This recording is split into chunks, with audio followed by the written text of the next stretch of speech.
It started with a city above and a city below. One bleached by the sun, weathered and decayed. The other held wonders and artifacts of life before the fractured void. Your adventure is called forward with a simple call for aid. What path you choose will shape how the story is told. Will your path lead you into the mist and forest, or have you delved into the ruined city of Byway, searching for ancient artifacts and cyphers? Will you grow close to those who live in the city, or strive for power?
We are here. Finally, the stars have aligned. We are all ready to hang out, play a fun game. Just to get some channel announcements out of the way. First of all, thank you so much to AlessaVampp for the wonderful overlay and artwork that she created for this game. It is gorgeous. Thank you so much to our Justice282, our wonderful, wonderful RJ, for doing that fantastic intro with me and giving us that beautiful voiceover. I'm so thankful that we got that all together. It was a very fun project to work on, and now we get to see it before every single game. Isn't that great? And after every single game. I'm going to use it as much as I can. Today, we'll be playing Stars in the Stone, a Numenera homebrew campaign, GM'd by the wonderful lady sitting up in that GM box today. But first, for those of you who are joining us for the first time today, I want to go ahead and introduce myself for a minute and introduce the channel to you. Hey everybody, I am so excited you're here. My name is Sarah. I run this channel as a charity project. I originally started it with our Sunday morning D&D game, Nexus Adventures. We wanted to find a way to make a difference in the world, and it has since permeated every single thing that I do here on Twitch, and I am so thankful that the community has been with me on this journey. Every single payout I get, I donate the entire amount to the trevorproject.org. They provide crisis counseling support to the LGBTQIA+ youth community, and they do a whole bunch of other wonderful things, and we love them very, very much. We have raised last year we raised well over $1,000 in just bits and subs, and this year we are looking to do the same, if not more. Thank you everyone for being on this journey with me. If you would like to affect our game today, you can look down below in the About Me section. There is a section dedicated just to Stars in the Stone. You can do things like give us artifacts. You can give us you can get lore facts if you want to know more about this beautiful homebrew world that Jen has created for us. A whole bunch of really neat things. If you cannot affect our game financially, we understand. We are just so excited to have you here hanging out with us today. We understand times are hard for for many people. Words are hard. We understand that times are hard for a lot of people all over the country and throughout the world. So just sit back, relax, accrue your channel points, and you can use those to affect our game as well. You can find all of that information in the same section down in the About Me spot. And with that, you may be wondering, well, I already subbed to the channel, Sarah. I don't need to do that. I already follow all of these wonderful people that are here on the screen, so I don't need to go follow them. What else can I do to support this game and other games like it? Well, you can go to therookandtheraven.com and get 15% off your order with the code HYPEGOBLIN. They create wonderful modular systems in these beautiful, beautiful books. I have from their previous limited edition collection, the Harbinger cover. They just came out with a really pretty one that's all rainbows and dice, and I want it so bad. So definitely go check them out. They've been a wonderful friend to the channel, a wonderful friend to me. and they are doing wonderful, wonderful things in the LGBTQIA plus community year round, not just during Pride, as well as with many other communities throughout the country. They're a very, very special country. I love them. Company, not country. Words are hard again. But we love them very, very much here. So thank you so much, Rook and the Raven, for taking a chance on me as being one of your first affiliates. I am so incredibly honored to be one of those affiliates. And with that, you might be wondering, well, I already got a Rook and the Raven notebook, or I have a million notebooks, don't need one of those. Why don't you go to thehypegoblin.com and pick up some of this gorgeous character art that's on your screen right now as a sticker, or as a coffee mug, or as a t-shirt, or you can go get our show poster. It looks really neat. It's absolutely fabulous. I highly recommend it. Bonus points if you frame it and then send me a photo of it. I might let you create an NPC in this world. I don't know. I'm just volunteering Jen for something. It's fine. With that, we are going to go ahead and go around and do our intros. Jen, go ahead and kick us off. Hi, I'm Jen, and I love making NPCs mostly because I don't have to name them. So yes, do that. I would love that actually a lot. Anyways, I'm the DM for this playthrough called Numenera, the Stars in the Stone, a homebrew creation based in the Numenera cipher system. And I'm excited to be here. Hi everyone, I'm Emma, or Warus or Saracen, depending on what platform you're following me on. And yeah, I'm going to be playing Hyacinth Fabra tonight. And really, who knows how that's going to go.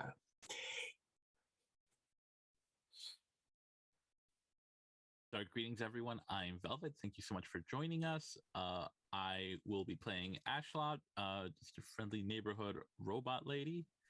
Definitely no shenanigans on my end. Not at all. Absolutely not at all. Hey everybody. I am also Sarah, but you can call me Heck, you can call me Sir Heck, whichever, it's totally fine. Tonight I am playing Viridia Croyle, the glint, and we'll see how it's gonna go. And circling back around to me, I will be playing Clever Jack. My name is Sarah. I use she, her pronouns, and so does Clever Jack. And she is the Jack who's clever.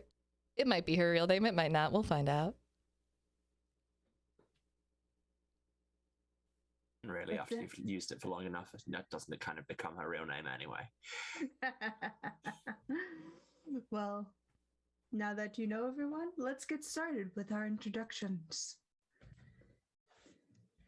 Between the abyss and the white hot edge of light sits ruin, life, and the scattering of silver dust. Held in the bosom of eternity, a spark of life stumbles forward, and within it, a story is found. Upon the broken desert lands that creep quietly into brittle grass, and in turn grows soft and lush before dividing itself into roots, trees, and flowers, there is a sweetness in the sound of a brook, the song of a bird, and the welcoming rise of farming fields that reach out to greet the sanguine eyes of the universe. Greeting this optimism is a city, rusted and worn, stoic in its own ancient way. This city, divided by the above and the below, is known as the Averfell, where the glittering spark of a story begins. Averfell, the city above, is warm, orange sandstone buildings carved and sloped along cobbled white stone paths leading into muddy brown riverstone that kind of offset the markets and the areas of commerce. Exposed metal clings to the side of buildings, giving hint to the industrial age of Averfell above. Gentle hum of machinery hovers in the air, nearly drowning out the natural bustle of the city proper. People dressed in muted browns, greens, oranges mingle about the street, carrying out their jobs and errands for the day. Averfell above, nestled into a large arching dome made of strange smooth stone, sits across the high backdrop of mountains. The dome towers high above the city itself, creating almost a crescent arch over the city. Below lay fields full of agricultural goods, waterways, and the sharply rising hills that seem to creep into even further mountains. You all know as the Aeon Mountains. And surrounding those mountains are the dense ironwood forests. We find ourselves in an open market that is found located in the center of the city. It's warm and welcoming and offering enticing smells of rich foods, spices, and other beautiful wares found throughout. The city sits in almost stacked slopes, creating this cascading effect. As you look upon it, it has series of alleyways that disappear, narrow and widen at ease. In the distance, plastered across the dome itself, in bright orange letters, reads the 8th tunnel feed and the phrase checkpoint next to the entrance. As the sky slowly turns from a soft blue to a thundering gray overcast, rain starts to fall, causing the surrounding area to seek shelter on the various slopes surrounding the market. Currently, gathered in under an awning, are you four. At the top, Viridia, tell us who you are, what do you look like, and what are your thoughts as the rain starts encroaching in on this once warm and wonderful day? Sure. So, Viridia is just a pretty run-of-the-mill citizen of the Averfell, but what kind of distinguishes her from everyone else is this long green hair that seems to just be, it's very bright. It's a very bright and distinctive hair color that no matter if she puts it on her hood or hides it or anything like that, it really doesn't seem to keep her from sticking out. And she wears pretty common clothing for the area, and with her is probably carrying a couple deliveries that she had for her family's wool farm business. Is probably trying to get to either one of the clothing stores or something like that, but now there's rain and that threatens to get these packages wet, and probably trying to wait out the rain and see if she can get these across to where they need to go without ruining anything. We wait next to you. Hyacinth, what are you doing as this rain has ruined this beautiful day? Hyacinth's just tired of this weather, but you know, trying to keep myself occupied. And at the minute, they've just got a few rocks in their pocket, and they're just kind of one at a time making pebbles kind of just with a touch they light up with a kind of echoing glow in Hyacinth's eyes, and just flicking them up into the air, letting them go out, doing it another one, just doing something and watching the people around them. Right. As these rocks rise and fall next to you, Ashalot, you catch them out of the corner of your eye as they kind of rise up into your view and then fall back down. What are you doing? Ashlot is just kind of sitting there, and they're gazing up directly at the rain, kind of just watching it fall. This is probably one of the few rainfalls they've experienced in their, kind of new metallic form. So it's just a weird thing to reconcile. Pondering this new and strange sensation, Clever Jack, you have this tall automaton next to you, rain coming down, so you're under an awning with these 3 other strangers next to you.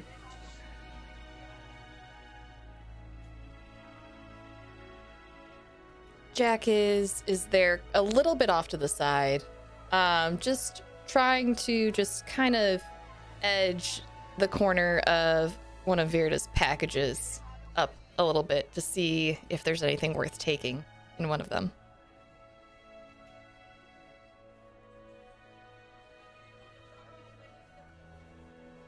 You do that, Virida.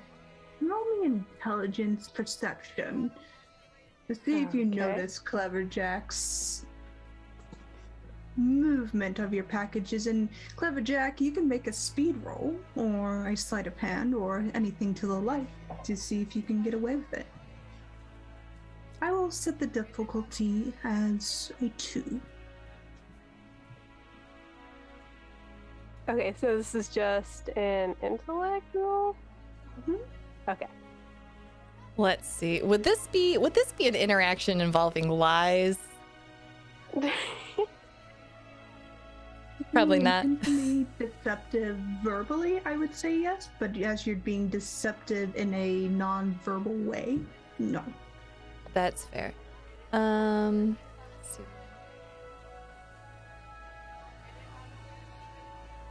All right. So it was a speed roll.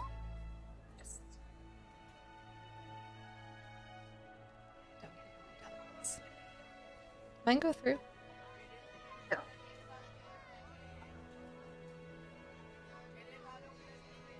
Remember that there's a series of boxes you'll have to check. Mhm. Oh, that's your right. sheet. What was the difficulty? 2.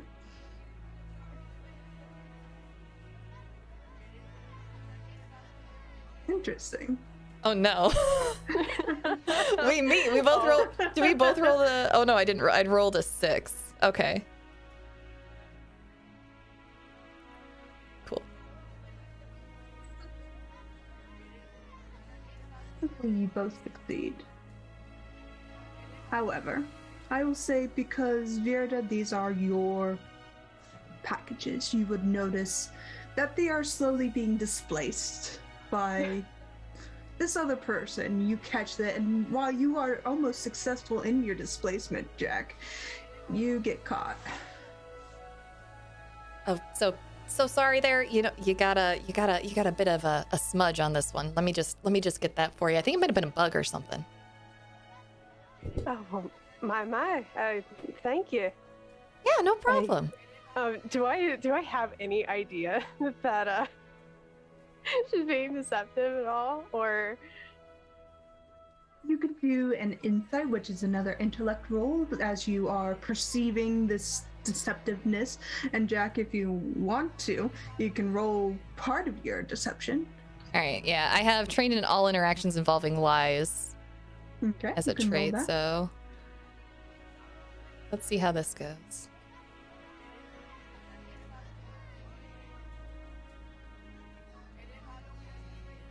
$13.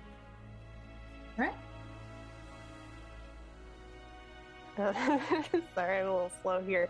Oh, take your time. So. No worries. Oh, it's okay.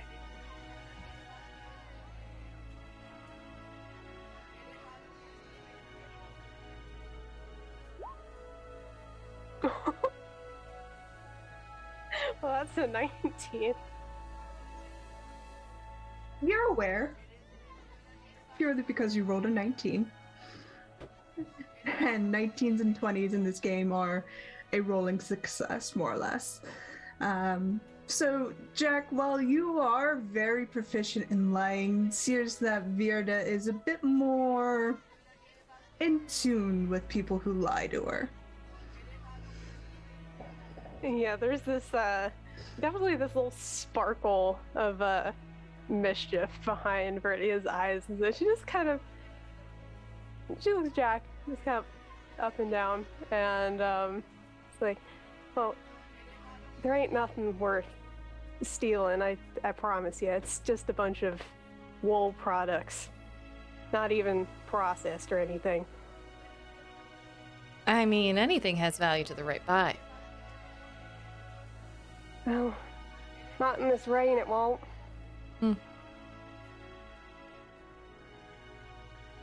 Are we standing under the awning of a business? Seems just to be a general public awning, something that the city sets out in case of rain or harsh sun, as the weather is fairly temperament around here. It's a courtesy the city offers. Well, could always make a run for it. Fair. How far do you have to Although, go? Yeah, not too far. Just down the street over there. I'm guessing there are a fair amount of shops on this street. There is. There is one that you would deliver to. It's a clothes shop.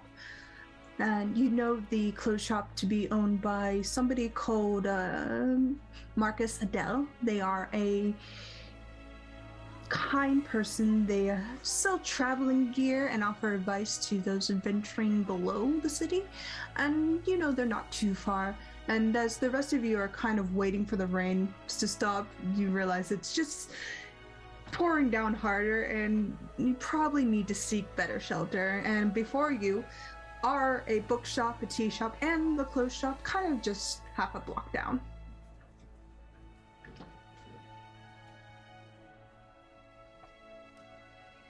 Well, since we're, friends now and all, having just met, we could. Can I treat you to a cup of tea? That'd be quite fine. Name's Viridia Croyle, by the way. Pleasure to meet you. Jack. Friends call me Clever Jack.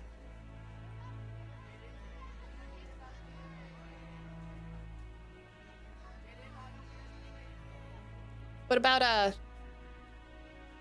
you two? You both look decent enough. I mean, you don't look like you'll steal from me. Not saying that it won't be the other way around, but if you want to join us for tea, you've been standing here long enough. I feel like it's only fair that and polite that I offer you. I don't know. Is there a politeness thing about this? I feel like it should be. There should be something polite about this. I don't know. I mean, I can't guarantee I'm not going to steal from you, but at least it'll be interesting if it does happen. Oh, I like you. Fabra.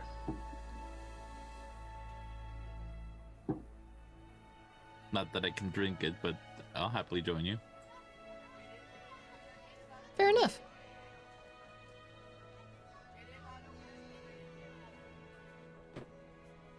So, are you going to the tea shop then?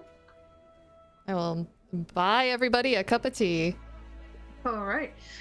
You rush into the tea shop and it's welcoming. It's different from the cold rain outside. And as you rush in, you see this kind of petite woman, a tea house merchant who seems to collect rare teas. She sells them to people. Kindly face, has rather good Victorian sponges, and she greets you with a warm and welcoming smile. Her face is soft and young, her eyes are soft green, her hair curly brown, and she kind of gestures to one of the empty tables as she cleans up around her. I'll go sit down, stretch out, take as much space as possible with her short legs. She's only like all of like 5'3". As you do so, we got an oddity roll popping up in our little thing. So an oddity roll. Who wants to? Let me see. Oddities. Let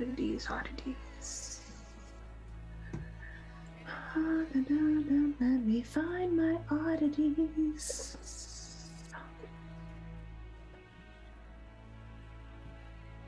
So, are y'all new in town? Been here long?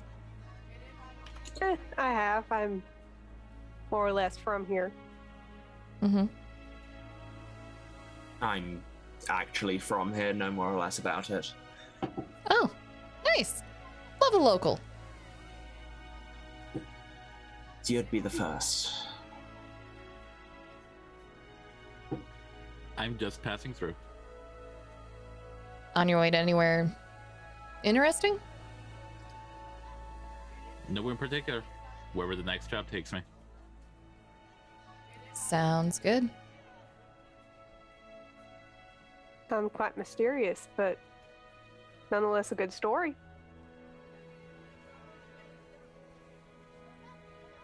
Nothing all that mysterious about it. I go where I'm paid to go. Huh. Are you a mercenary?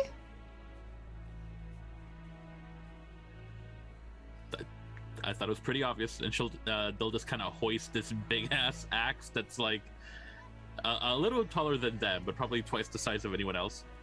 Oh, that's so cool. Can I touch it? They'll just hold it out a little bit. Ha! It's real. Oh, that's neat.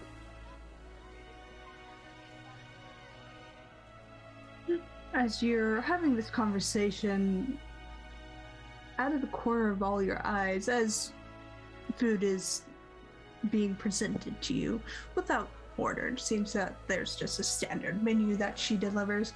You notice a small blade kind of floats beside her, and it's almost like a balloon, this odd kind of silver sheen sharp blade, and it comes down and slices you all a piece of cake before it kind of returns to her side. And she gives you all a smile politely before she goes back to her own bustling and making of teas and cakes. Viridia would probably give just like a polite like wave kind of acknowledgement. So thank you.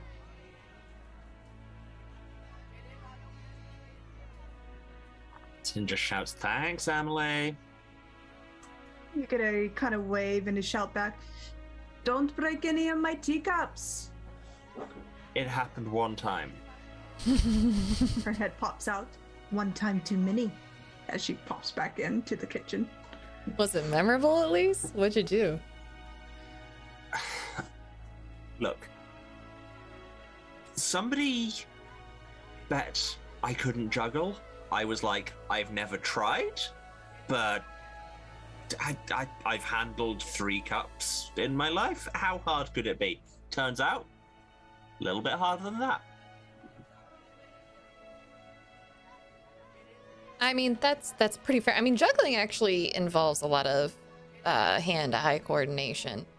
I knew a guy once who juggled knives. Oh, neat. Mm-hmm. How did that go? He's got most of his fingers still. Missing an eye, but that was unrelated. Well, technically it was related. He threw a knife and it went up too high and then it got away from him and it cut a sandbag and that knocked someone over when it came down. And then the pike that they were holding right in the eye.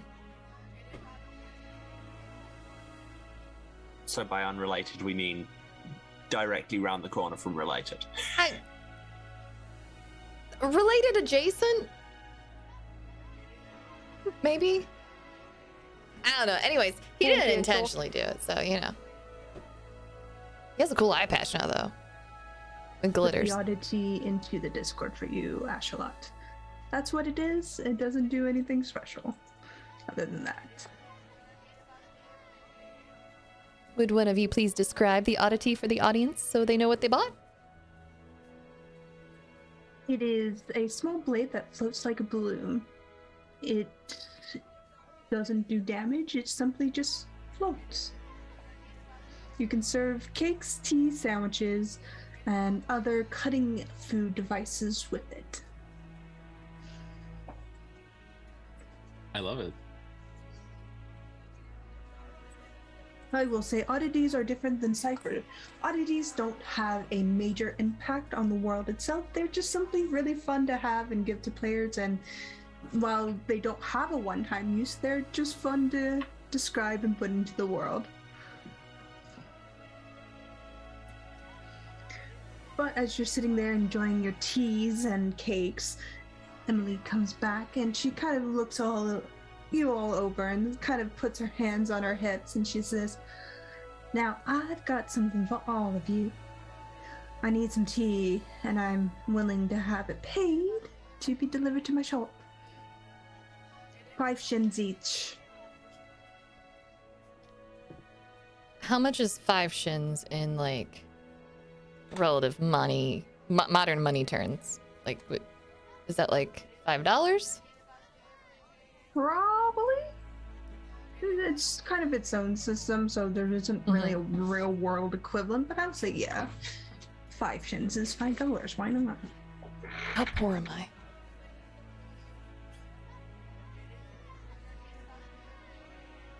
Yeah, that sounds like a good and fair price. If we do it in half the time, would you consider making it 10 each? He looks you over. Sure, I'm quite desperate for these teas. Something special about them? No, it's raining and I don't want to get wet. Fair enough. And Jen, we have been gifted a artifact by a subscriber. Thank you so much.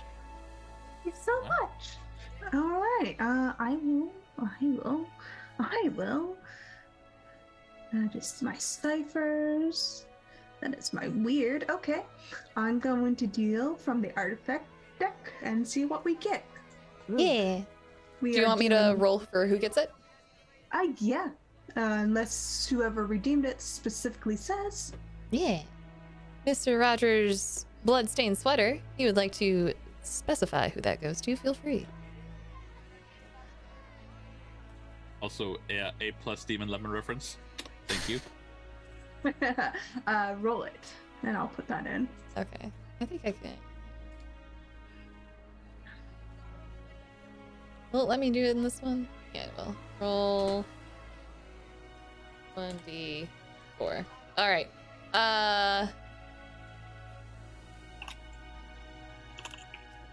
Hyson, 1. Ashlot, 2. Girda, 3. Cleverjack, 4. Go Gadget Dice Roller. A 1! It was a 1! Who was 1? I was 3. I just remember yeah, my number. Okay, that cool. would be me. Yes. Okay. Yep, that's Hyson. The chosen one.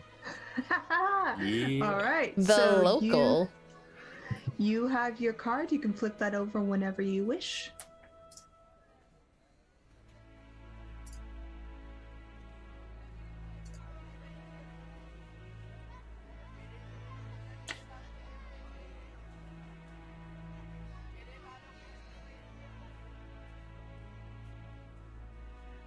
Okay. So, yeah, I have got a flaying key, which sounds gross and is. It's a little card that I can put on somebody and their skin disappears. So if I wanted to do surgery, another thing that I am not remotely trained in. It comes back when I take the card off. Oh my god, that's horrifying. That's so weird. I love that. That's amazing. Who thought of that? Who wrote that? Monty Cook Games, thanks for the weird and wonderful things you put into this. That's some into bullshit. All right. Roll a d6, I believe, or how do artifacts work? Are they limited use? I can't remember. It is level is d6 plus 4. Depletion is rolled every time you use it. Okay, that's right. I couldn't remember. Thank you for remembering. No worries. All right. That's what I do. So if you want to roll its level, go ahead. That's fine. That's that's ridiculous, and I love it.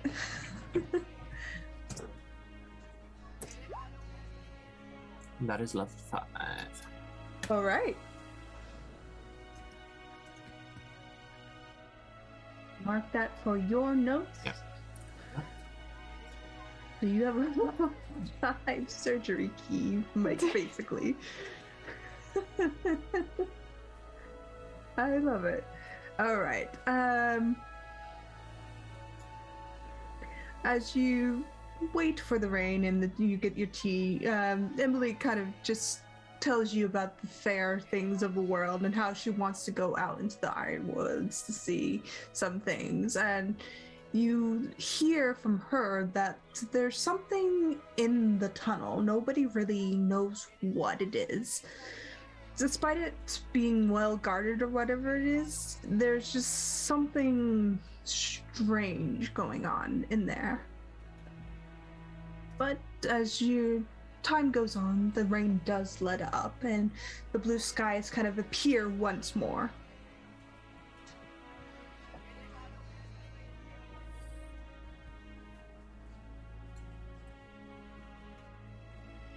Well, what do you know?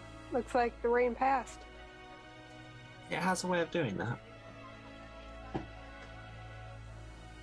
You know, if I was writing a story, this would be a very convenient time for everyone to stand up and go outside.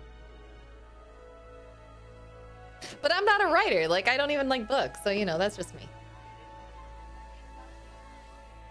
I mean, if I was writing a story, I'd probably want to stay sitting down. It makes writing easier. But anyway. That's true. I don't recommend doing it while walking. Nah, tried that once, didn't work out. Really? What'd you run into? Weirdly, another person doing the same thing. Huh. There was a fashion for it at one point. I don't claim to understand it. Kids these days, what will they think of next? Yeah, you say kids. Nah, it was my dad. Let's move on. Fair enough.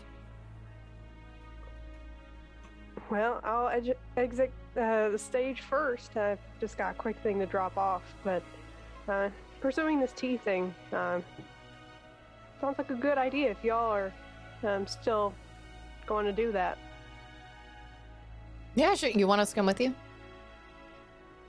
I don't mind. Cool. What about you, Ashlot? Good enough excuse to see the sights. Nice.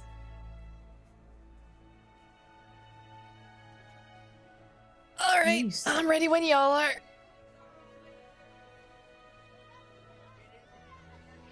All right, and off we go. Off you go. As you step out back into the streets, the smell of ozone and rain still lingers, along with the smell of dirt and mud. You do hear the singing of birds overhead, and those who are from above, who are from the surface, would have some inkling of where to find these teas. They generally would be found in the deeper parts of the market, and you can start there.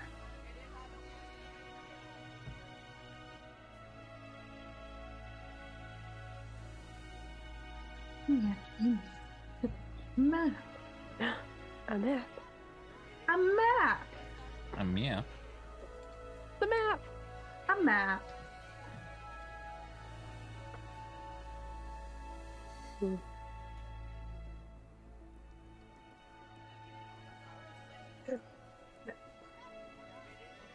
But you would be, I would say, around here. I'll ping you here.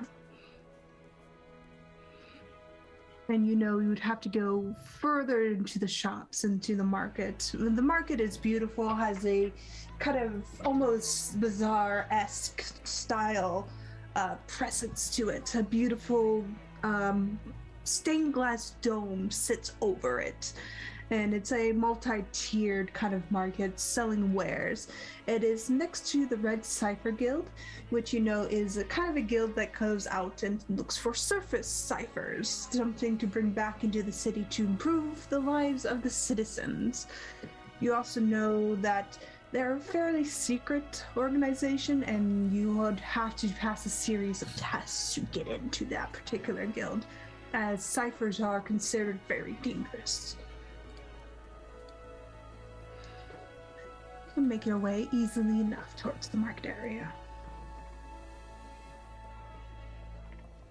So, Miss Not Local Jack, when you did the whole, if we do this quickly, is it worth double the money? Did you actually have any idea of where you're going, or? course not. That's the fun of it. I like you too. Where are we going, by the way? So Market's this you're way. local, right? Yes. How far do we have to go? Do we really have to drop these packages off? Because I mean, we could get it done faster and then get our money and then come back and drop those packages off. You know what I'm saying? Get that extra money. We could, depending on the amount of time it takes, which I don't know, might add a little bit extra to our time challenge here. Marcus isn't too strict on when these get delivered, so Oh, that's for Marcus, yeah. we'll be fine. Nice.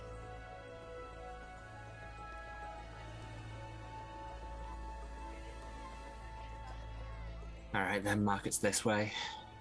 Follow me, I guess. And yeah, just start leading everyone towards, like, into the market and keeping an eye on everyone as we go.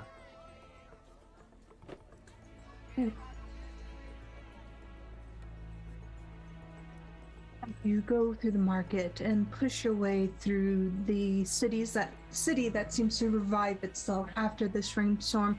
People rebustling out into the streets. You are easily able to make your way towards this grand bazaar of a market. And you see the 3-story building presenting itself in all of its glory before you. And you see merchants outside with various wares. I will ask whoever wants to make this roll to make a hearing perception roll or an intelligence roll.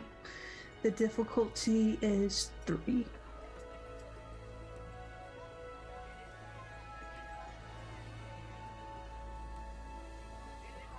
I mean, I can go ahead and do it. I'll just do it.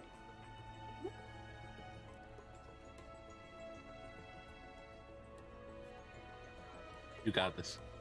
Oh, no, I don't got it. You don't got it.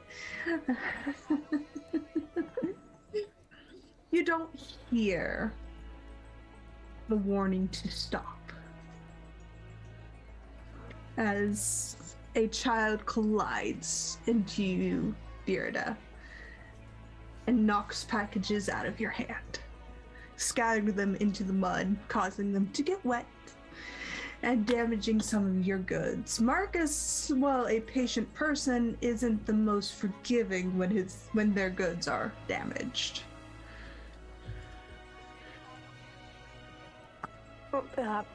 Pardon me, she's like immediately like trying to salvage these goods. Like she's like on the ground trying to get them out.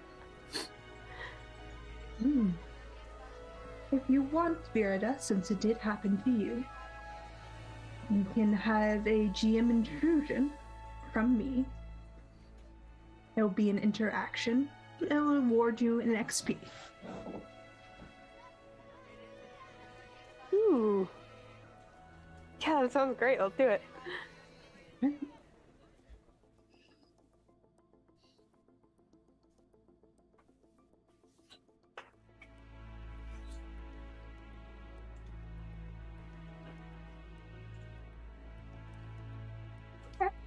I'll hold on to this card for later.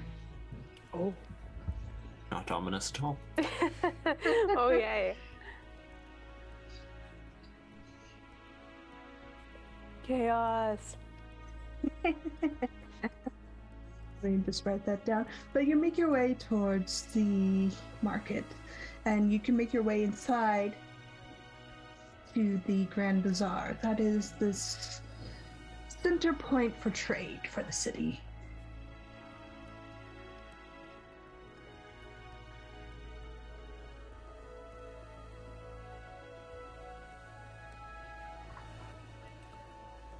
Well, I can't say I frequent here too much. Hyacin, does my character know that? Does my character know your character's name? I don't even know. Yeah. We're both local, so like,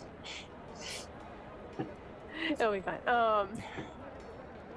Hyacin, do you You come here often? I feel like I would get turned around. Yeah, it's really not as hard as it looks. Well, once you know everyone in the city, it's not as hard as it looks. I swear we never get any new faces around here. So it would be if the family's getting tea, it would probably be through there, turn left, under the archway, and third stall on your right. Fourth stall on your right. One of the two.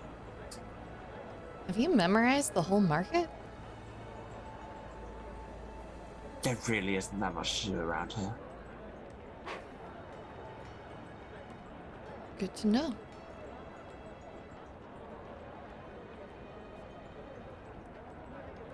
Make your way towards the stall. You, there, Hyson, know these people fairly well. They are easy to memorize. They are interesting people. They engage with you on a regular basis, day to day. And I would say, oh, this is perfect. He's perfect. The person manning the tea stall, as you have guided your way successfully into this market way and have found what you needed, is to be Mason Higgins. They go by he, they. They are lovable, very trusting.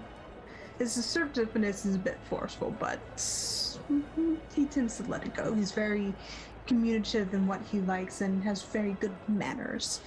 He's a tireless worker and kind of rebels against the man and believes that commerce should be more of a free trade system. I'll show you him. So do everyone.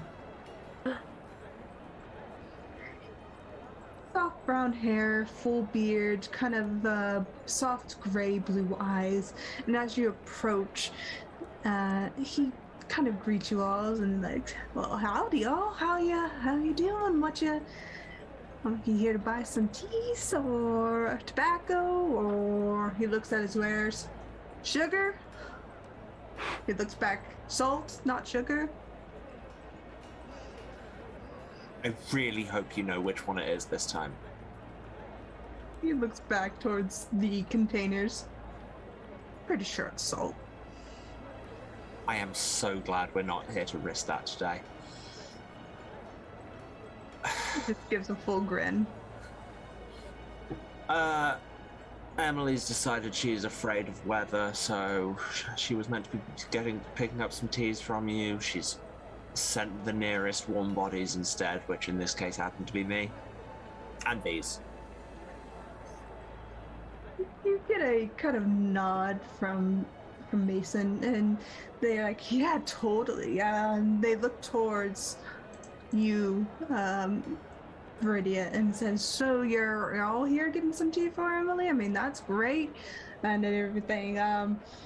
And you see him go back and kind of start packing things, and he sets things aside and starts packing other things, sets them aside, and then turns around, and he kind of squints at all of you, and then he's like, what are you here for? Tea.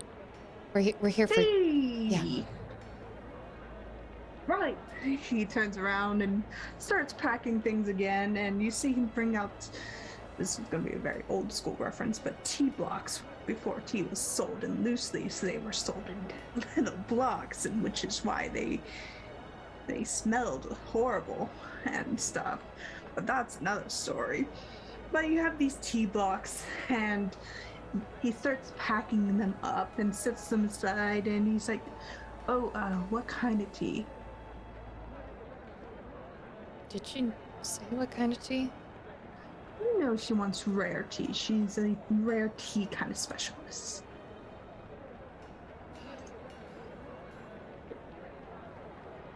Now, Mason, is there anything that doesn't come by quite often that part of your inventory? He thinks for a moment. Peach tea from the south. He kind of disappears back into the back and comes out with a large block of very nice floral smelling tea and sets it down. Yeah, Emily's gonna pay a pretty penny for all this, but I can give it to her if she wants it.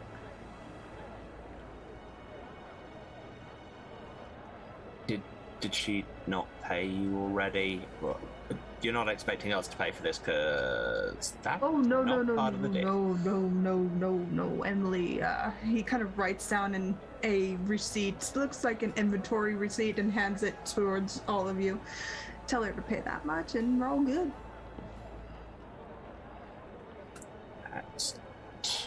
And yeah, just kind of take the receipt off him, stuff it in my satchel.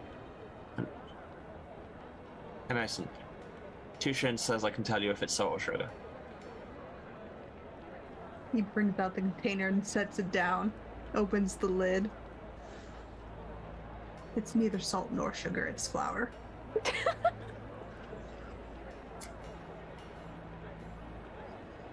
Now, Mason, keep on doing what you're doing, my man. Mason, what do you call this container you got here? Would you call it a jar? Mason jar? No, it's a jar. It's a glass jar. It's a container to 10 to hold things. It gives you a look. Don't know. Could be some type of business venture to put your name on something. Pulls out another jar and points it. Jars are owned by Bell. Holds them up. Ah. But you could, I see where you're going with it. You could do some branding here, and you could have your own name stamped into them so that people always knew that your wares came from you. And then they'd save them, and more people would want them. So you gotta think of the big picture here. You gotta think of all the different ways that you can make money without having to actually work for it. Hagen's jars, got it.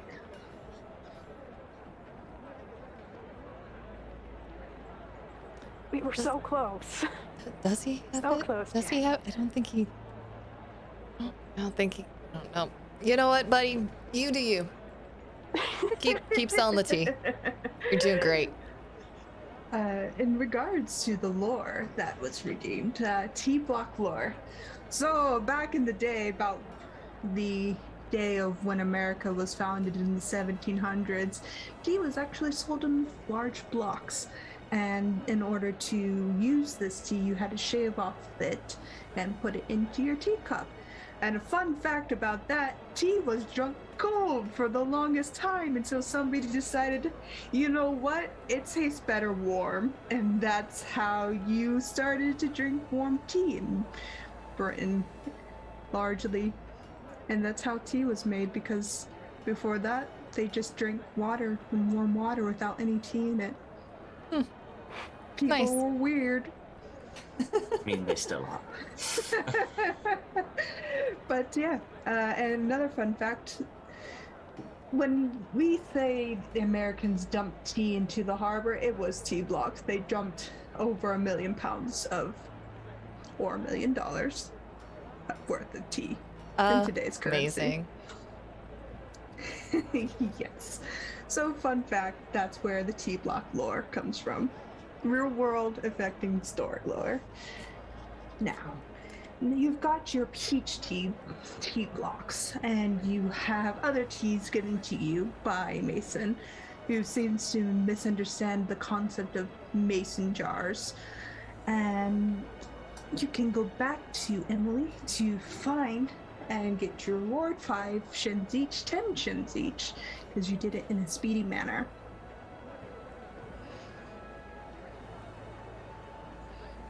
Jen, I just need to know for my own edification. Mason doesn't seem to get a whole lot about jars, but does he know anything? Do they know anything about building? Strangely, he does. Could be that his dad was an architect at one point, and he really liked it. But but even further, he's a big fan of Mason ants. But that's another story. I'm here for the deep Mason lore. Enough to pack in multiple jars. But you can head back. As you head back, you catch little snippets of what seems to be general rumors that you can pick up. You hear that the mists that surround the Ironwood Forest seems to have taken another person. Other rumors include convoys from the south have become smaller, and there are more treasures to be found in the deep belows beneath the city itself. Those are just general things you hear in the market as you leave.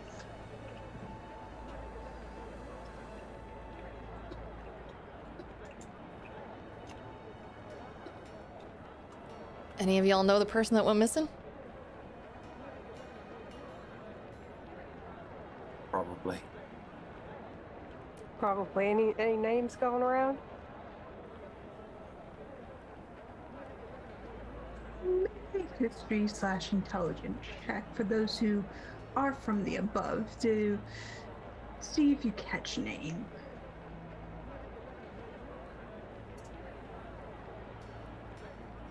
Any particular difficulty? I would say a 2 would probably be the difficulty. It is still a large city and you don't really know everybody.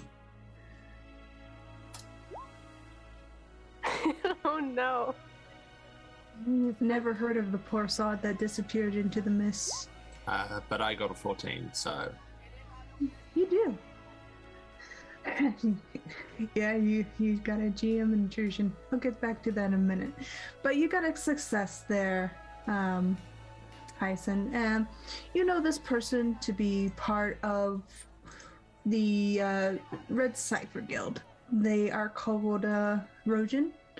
They're young. They're an architect. I'll show his face to all of you. They were fairly approachable. They're hardworking. They were kind of well-liked. But you also know that they were a very extreme sports kind of person. And they kind of went to the far end of things a bit too much. So you're not entirely surprised that he did this. I would say you would also know Ashalot, this person. You met them once. They kind of helped you give directions into the city. They're a kind of welcoming person. They redirected you from the farm fields and into the city when you first arrived. yeah, I knew him.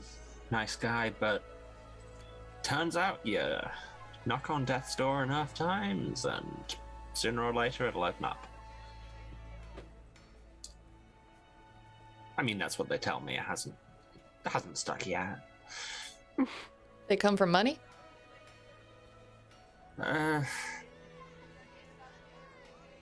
Not particularly. Yeah. Ransom scheme won't work then. Never mind. So should we head back? How are you planning to ransom him when he's disappeared? We might not realize Not criticizing, that. I'm genuinely I mean, all interested. you really have to do is get a copy of someone's handwriting. Like, just get into their house, get a notebook or a piece of paper, write out a letter in their handwriting, help, I've been taken captive, blah, blah, blah. Make it just plausible enough and just far away enough that their family's not going to go right out looking for them.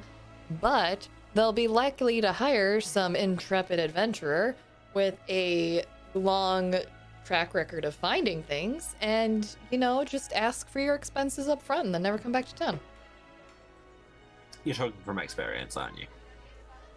Hypothetical. I respect that, Grift. Fist bump. Clang. Clang. Yes, I do believe Hyacinth and Clever Jack would know, because we did a little get to know prior. But for Viridia's information, Ashlot is 6'9". Oh.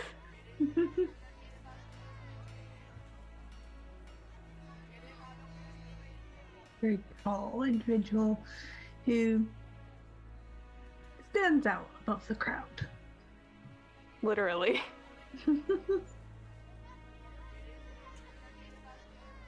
But you can return back to Emily, and with this tea, return to her. You get your attention. She's very grateful for all this. As you start to pull away and start to leave, you get stopped by her. And she says, I don't know if you want to make more money, Yes. but... Oh, ha! Well, that was easy, but... There are 2 people in the below looking for help. Depending on who you want to work for, they'll get you a good payday. Who is it? There's a shopkeeper named Nate and the leader of the sisters, Lydia. They're kind of looking for people. But, if you're not interested, I could always keep you on as transport people. Can I roll to see if I know either of those folks being from Yeah. below? Is that intellect? And you will have it reduced by 1 as you know these people's names. You just might not know their occupations. That's 2. All right. You know that Nate is a shopkeeper on the outer edges of the walls that surround the inner city of the below. Sister Lydia is the captain or leader of the Sisters of the Watch. She is a interesting person in the regard she holds a very firm and tight hand over her workers. She's also known to be a bit of a follow the law to the letter sort of person. Yeah, you know, if we we should take the job for Nate. Just nice shop owner, lovely establishment, the pillar of the community. Would love to help him out again, but you know, the other one, I don't think you'll like that one too much.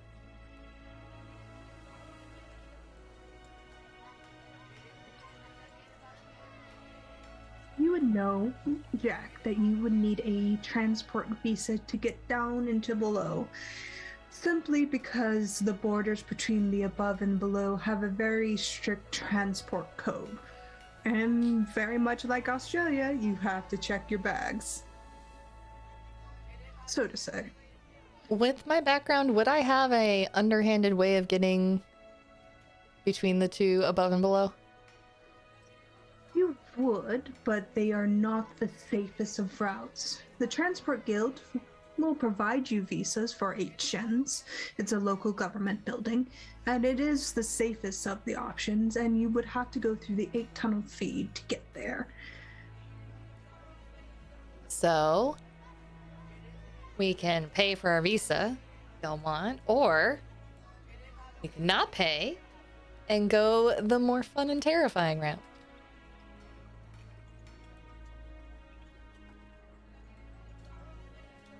You know, I like Ventured, fun right? more than terrifying, but It's like 50-50. Like, solid deal. yeah. Like you're scared the whole time, but then like once you get there, they're like, "Ha, that was kind of fun." Don't want to do it again, but you know. Though you go often. I go when I need to. Fair enough. And you don't seem to be dead yet, so yeah, how bad could it be? I'm game. Good.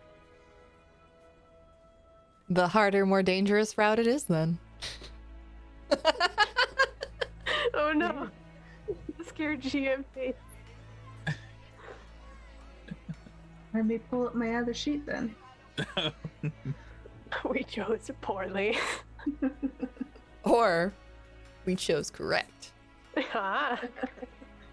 Whatever happens, we certainly chose. Look, all I'm Alright. saying is, if we TPK, I've got more wigs. So We're good. Definitely a choice. Where are we actually? If you don't mind, Sarah, a bit of an early break while I pull out the exact notes I need for this particular encounter. You know what that means, Chad? It means I've already derailed the session an hour in. All right, we'll be back in about 5 to 10 minutes or however long it takes for Jen to find the notes that she needs. So everyone go get a drink, get water, do your breaks, or go to thehypegoblin.com and pick up some lovely merch from this show and help support us so that I can do things like replace people's microphones, help people pay unexpected bills, you know, just all the nice things that I like to do for the members of this community. Where's my button? Here's the button. Okay, everybody wave. Bye.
Hello, everybody. Welcome back. I hope you enjoyed your break. We enjoyed ours.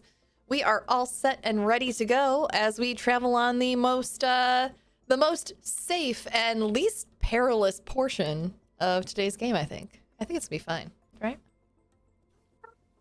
Maybe? Perhaps. We'll see. So tell me, Jack, what paths are you taking? Not the legitimate one. Are you getting down to the ones you do know of?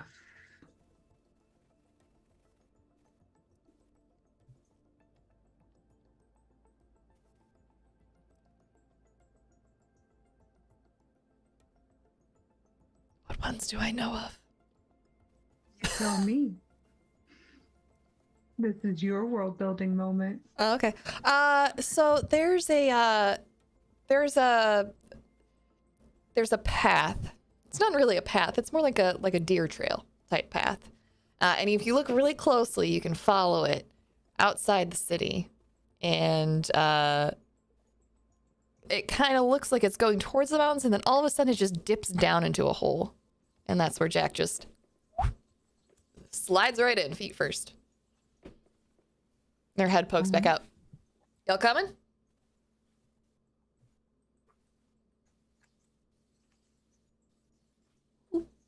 I mean, I'll go on ahead then.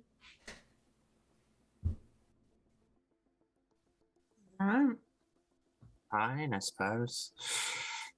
I'll be bringing up the rear.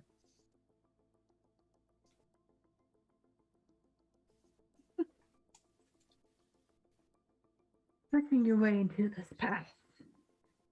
The soft, mossy undergrowth kind of gives way to a spongy squish beneath your shoes. Flowers scatter before you, creating this almost floral path. Stones are decorated across this path. And as you kind of dive down into this, the enormity and awe of this cave kind of rises up to greet your vision. There's this simple splish and splash of water as it falls against stone and moss. And every now and then you hear rocks fall and tumble. You see stalagmites and stalactites kind of forming in its slow and ancient way. You see various branching paths kind of scattered over this curious pathway that Jack is taking you on. My question to you is, do you have any light sources?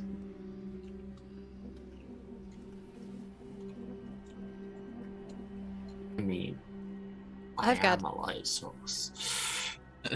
positively radiant. I also have a torch, so if Hyacinth is not enough, Jack can supplement. Oh yeah, the camera's got a bit shuffled there, Sarah. Oh, yeah.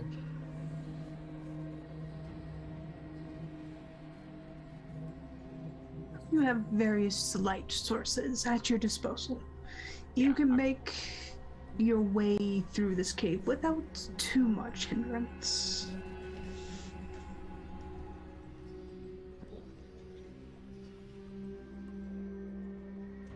You come to a fork in the road. And Jack, because you know this path, know that the left path is probably where you want to go. It is the safer of the two options.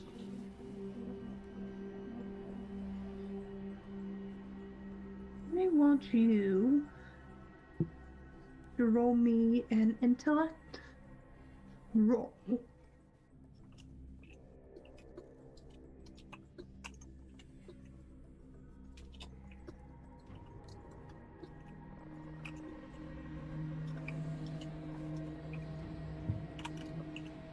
Muted there, Sarah. Sorry, I am fixing cameras. Hold, please. No worries. Role play amongst yourselves. Tell me, players, what do you think of this area? What do you see?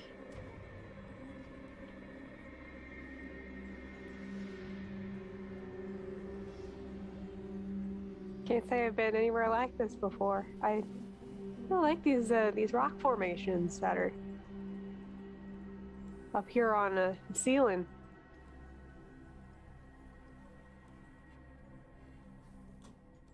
I mean, and they're nice. They're rocks, and as they're saying this, Hyacinth just kind of grabs a rock, then as they touch it, it starts glowing, just kind of using a bit of rock as a torch, and just kind of pointing around. Exploring's all well and good, but now it's just a cave.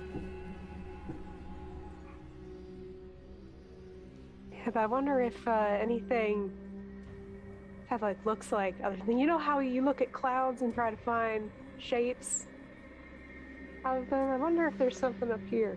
What do you see?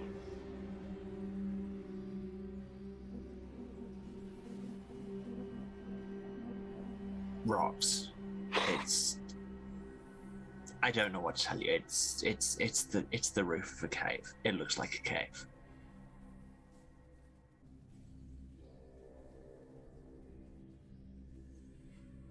As you make this comment, Hyacinth, you, Jack,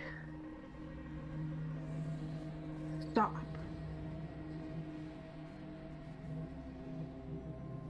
Smell seawater and sarn wood, sharp and mellow, emanating from bank of bluish mist starts to roll in to your left. The smell triggers old memories of lying. Little white lies to help smooth over an awkward situation. Huge, blatant lies designed to further your agenda regardless of who your lies hurt. Did you tell those lies?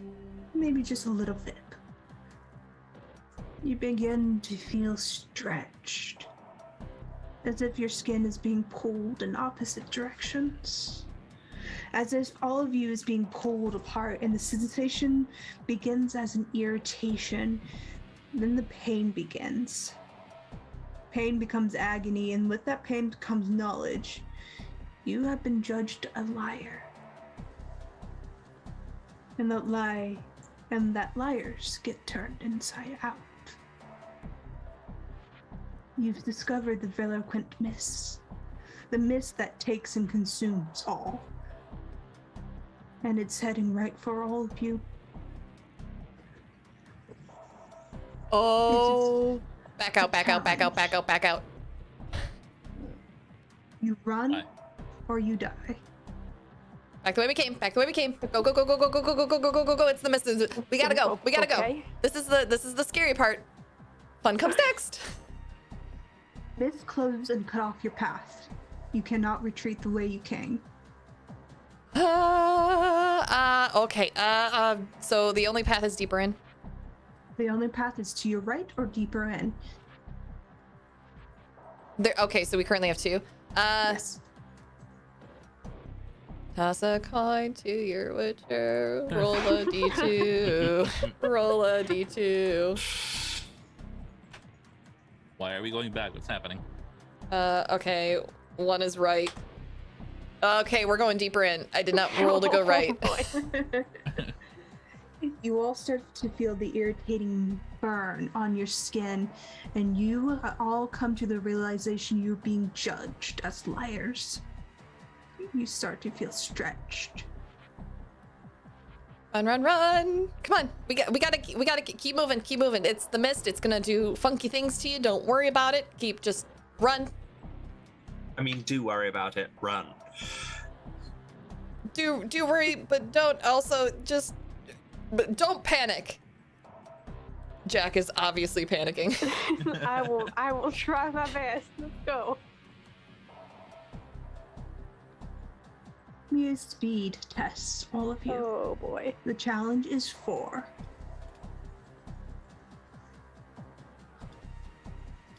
Do I have anything that What can is- help me? Yeah, exactly. I was looking at mine. Identifying or assessing danger apply to this? You would have to stop to assess it, but if you want to do a quick one, you can either put in some effort to help you succeed. Yeah, let's go with that.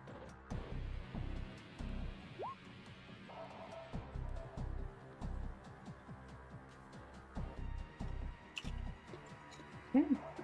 Wow.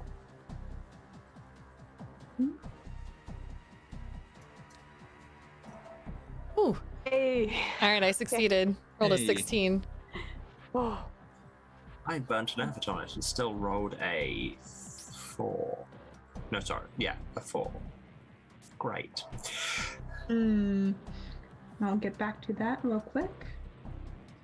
I don't know how aiding works in Numenera, but since I was bringing up the rear, is there any chance I could try to carry Hyacinth and take him with me as I run past? or just push. Go, go, go. Let's see, I would require a might roll from you if you Okay. were to do that. I will also add a point of effort into Hyacinth's roll. See if they want to re-roll that to see if they get a success.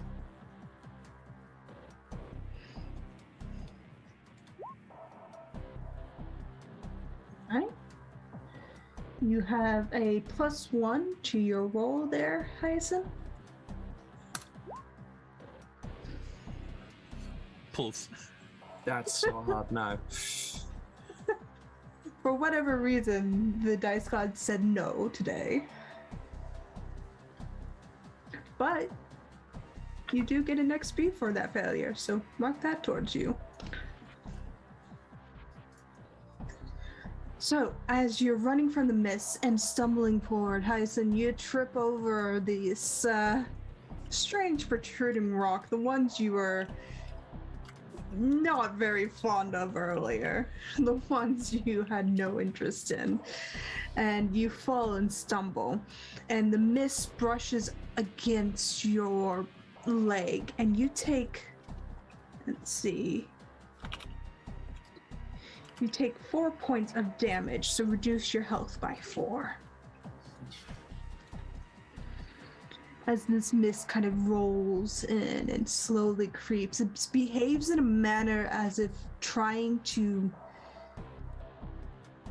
judge and hold a space. It pauses and stumbles forward each time you pause and stumble forward, and you are pulled up Hyacinth by Ashalot as you are making your way deeper into this cave.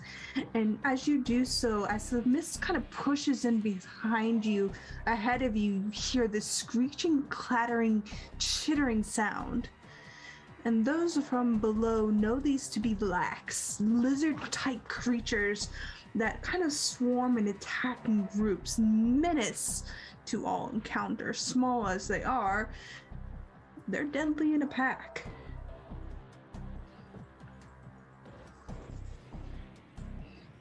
And before you are 2 paths.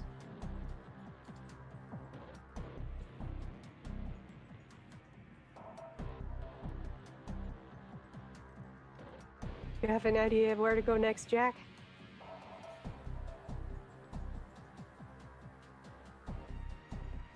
Yeah, I think you're also my third.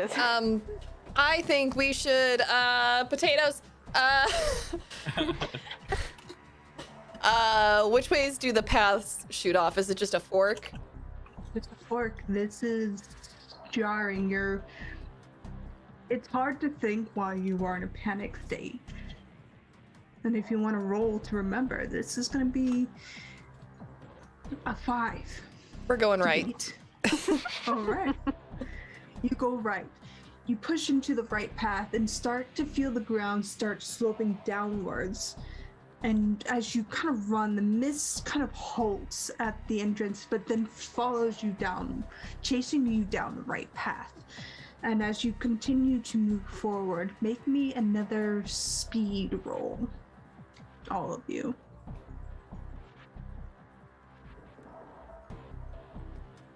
What's the challenge? Challenge this time is going to be increased by 1, so a 3. Or 4 was last time 5. It's going to be a 5 this time. Nope, either way would have failed. Oh, 20. Failure. It's always opposites. It's either I roll or I roll. Everybody does well. What is Those who happening? failed, because this is a challenge, you can take XP towards it. If you failed. That's how I want to run this game. Failure, you get a reward regardless. For those who failed, you start to fall behind and the mist starts crawling and surging forward.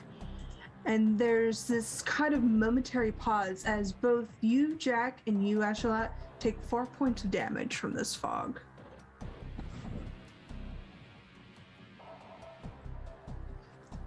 You, Where do we Viridia, record damage on these sheets?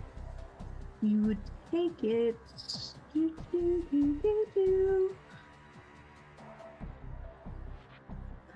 I And it believe. comes out of your stat pools. So Yeah, it comes out of your stat pool. Okay. Because I set the challenge as speed, I think it comes from your speed pool. Okay. If I'm incorrect, please forgive me. So we just subtract those 4 from our total pool, or from the current. Yeah, from the current. Oh, So okay. the top number. Yeah, once that starts going down, you need to keep track of how that impacts you, because once you reach 0, you start becoming impaired. Okay, cool. Yes, and you don't want to become impaired because then you become debilitated and then you die. Fun! And also terrifying. Package deal. We'll go over the rest mechanics after this because the rest mechanics are a bit different from D&D and other TTRPGs. But as you push forward, taking damage, you stumble forward, and Hyacinth, you are a bit more wary of this fog now. Now that you know what it can do, you are just like, nope, nope, nope, nope, out of this. And you, Viridia, you are just booking it down this cave blindly. You don't fucking care. You want to get away. And you ignore the sound of the lax that are encroaching to your left. But as you kind of stumble forward, somebody give me a D percentile dice. You want to hit above a 50. Hashtag not it. Yeah, I am rolling now. Very Nope. nice. Oh, the That is a laugh. 39. 30 points should away just from being stop. nice. Yeah, we should stop letting me roll dice. We should just all stop rolling. Dice is game one. Well, thanks, guys. That was a great game. No more dice are gonna be rolled today. Bye. But as you approach, there are 2 paths. What paths are you going, Viridia? Do you care if you go left or right? You are blindly ahead of everybody. Oh boy. I mean, is it possible to identify or assess the danger at this point? Like, I'm just kind of ahead. You I can just wanna pause. see- Yeah, because you are ahead because of that 20, I would say you can pause and get this roll off. Okay.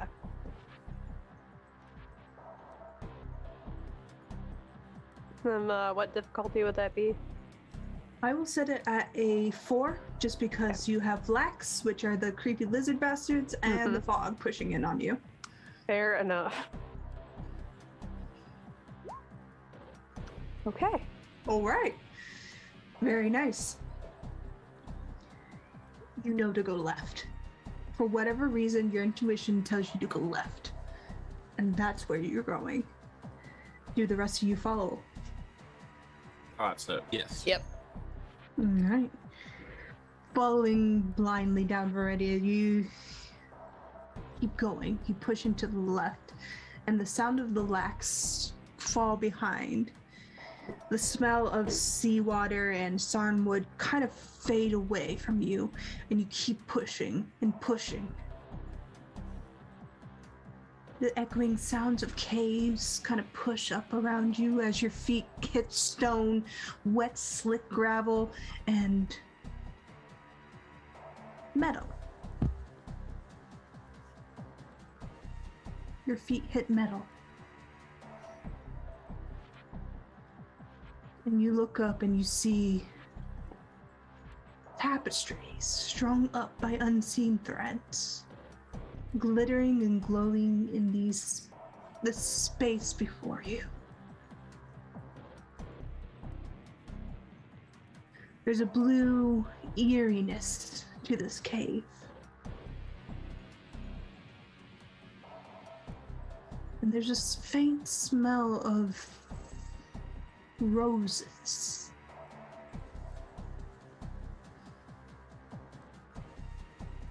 Quiet here. And you look back, and this transition between stone and metal is almost indecipherable, as if it's always been there, as if the stone naturally grew and the metal had just simply been present. Are y'all seeing this? Oh, believe me, I am. I just chose the left because all those rocks look like a sheep. Huh. Well, clearly that was your lucky sheep, and it'll never lead you wrong. Wish I had a lucky sheep. We could get you a lucky sheep. Nah. I've had too much bad luck with sheep.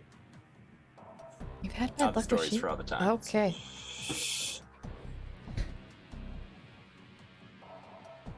All right. Well, does it appear that the mist has stopped following us? As if the mist never existed. Well, so there was the scary part. Yeah. When you led with scary but fun, that I didn't think that'd translate into fog that made me feel like I was having my skin pulled off, and I literally know what that feels like. Well, now you're informed for next time. See, it all worked out in the end. We're fine. No one died. We're still here. It's good. And we didn't have to pay that stupid fee to cross the border. I mean, I wouldn't hold my breath. Do you know what this place is? Do I know what this place is? Need an intelligence check. It'll be a 1 to be. Watch me still fail. I believe. Yeah. I did it. Yes. You know this to be the echoes. The echoes are a maze-like cavern that seem to fold and bend inside itself. There is a faint glow to some of the surfaces around you, and there's almost kind of a double image overlaying to some of these surfaces, as if seeing through them, but not. So this is the echoes. This is the fun part. This is where things get a little bit wibbly wobbly, a little bit, through the rabbit hole-y. Some walls might move. You might turn a corner. They might not be there when you turn around. It's going to be great. We're going to have a great time. You all brought rations, right? In case you get lost. Did I not tell you to do that? I don't need to eat. Well, that's good. I very much need to eat. You brought rations, right? No, because at no point was, like, we were told scary but fun, not possibly starve to death. Could have sworn I said something about rations. Anyways, it's fine. We'll make it through. We'll be right as rain. We're not going to get lost. It's going to be great. I have you come to my place. Tapestries move You see a figure looking down at you, a very wide-smiled, a multi-arm and multi-eyed person looks down at you, and they tilt their head and move. They're covered in tapestries themselves, and they lower themselves to your level as if to be polite. We were running, then we stopped, and that's how we got here. Right, guys? Right? I mean, that's pretty much how you get everywhere. I mean, sometimes I walk. Sometimes I skip. Is strange, as if it's trying to mimic human interactions, emotions, but doesn't quite get them right. It's unnerving as they follow and observe you with their multi-compound eyes, similar to that of a prey mantis. They kind of stoop over and bend and shift in an unnatural manner. You start to realize there is no light illuminating around you except from them. And that all the light you see is them.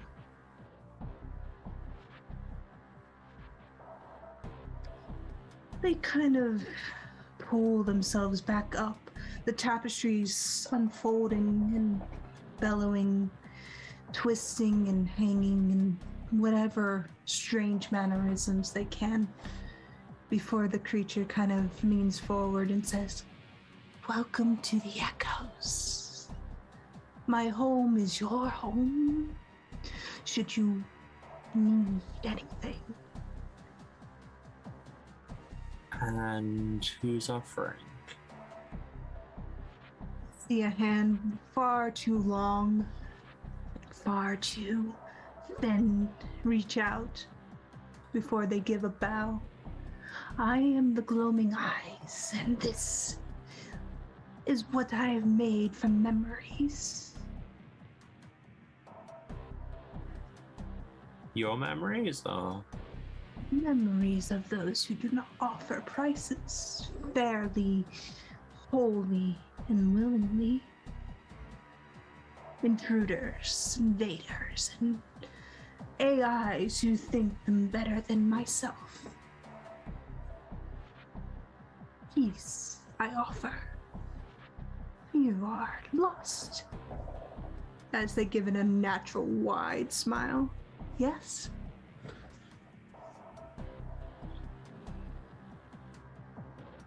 I think we're more lost than certain people here would care to admit, but are we lost or are we exploring?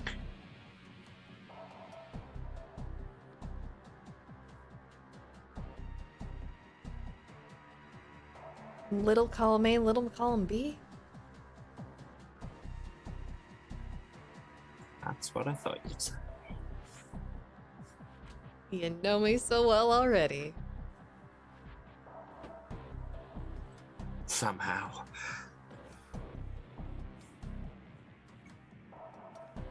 So, I think we're just trying to pass through.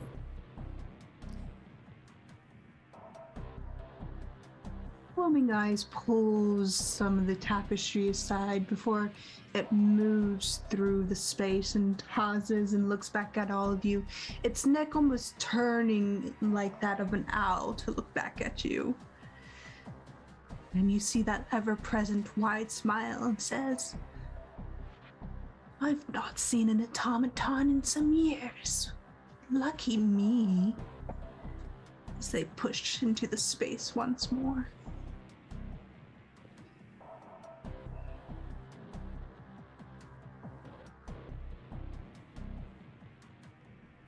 Turn around. "Are you coming?" Ashlet, I think they like you. Do it? Sure. They'll go. Follows. The Gloaming Eye waits patiently.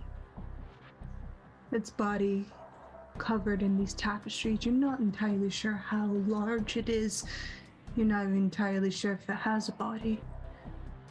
But they seem to bring you forward and bring you to what looks to be a path towards an archway. And they kind of pull the tapestries aside and hold them up gently and say, "The Echoes welcomes all of you, should you need my help. This favor is for free, but I expect one in return in the future. Good luck, little adventurers." As they let the tapestry drop and they fold back into these fabrics and almost disappear, except for the illumination of their multi-eyes looking down at you from the ceiling.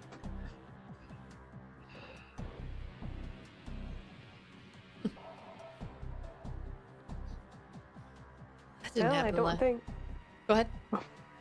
Well, I don't think we would have gotten such an offer from those little lizard things back there. So. Oh no, they'll eat your ankles right up. Yeah. Wait, there were lizards too? I didn't even... Oh my You god. didn't see the lizards? Oh, they No, look I so was cool. busy running away from the horrible pain fog. I mean, that's fair. That's fair. Lizards were mostly behind us, so we'll see them next time. Pretty cool lizards. Hopefully there won't be a large pack.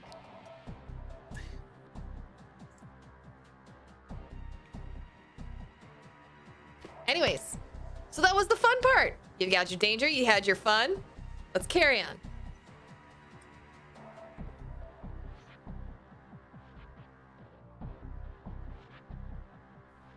Lead on, then. Push into the archway and find yourself in a city.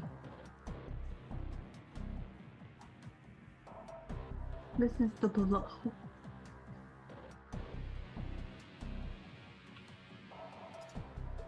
You see wonders looming in the darkness.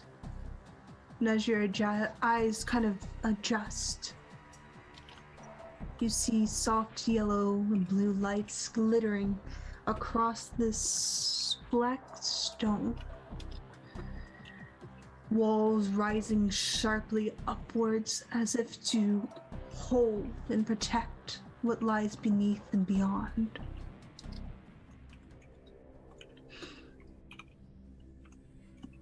Path that is before you is a mix between cobblestone and natural stone elements, smooth and worn.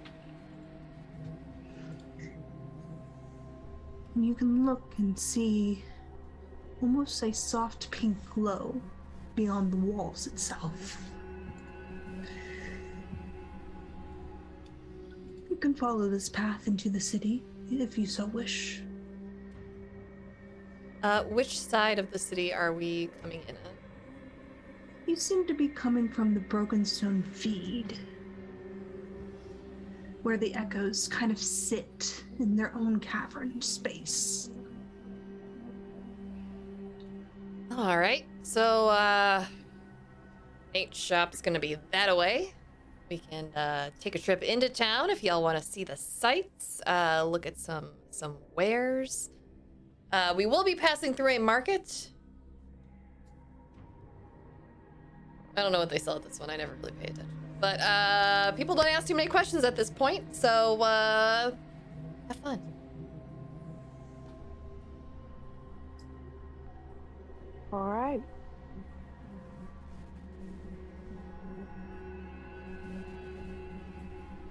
I mean, in my experience, people always start asking questions eventually.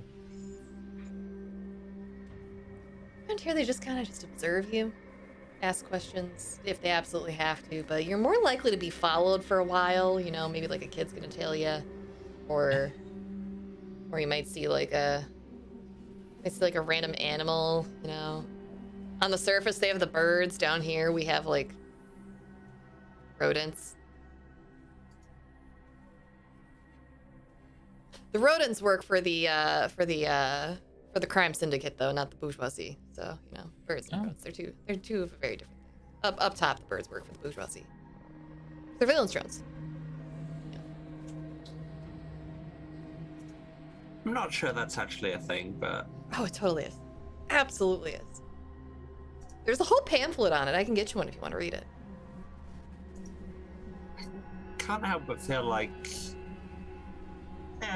I would have heard about it, like, with my family, but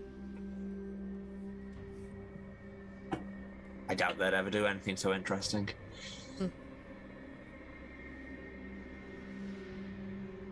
Pity. I always wanted a surveillance drone. Nah, I'll find someone else to get me one.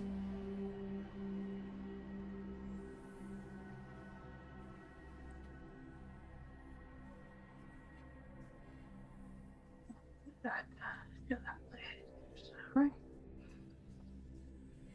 Push into the city, and you pass by grand and stately houses, government buildings. There's a main market you know of, Jack, that kind of hovers towards the left side of the city. The transport guild for the below sits in the center. The Tower of Thoughts, where the Sisters of the Watch kind of sit and hold their government, is kind of towering and largely casts a shadow over the city itself.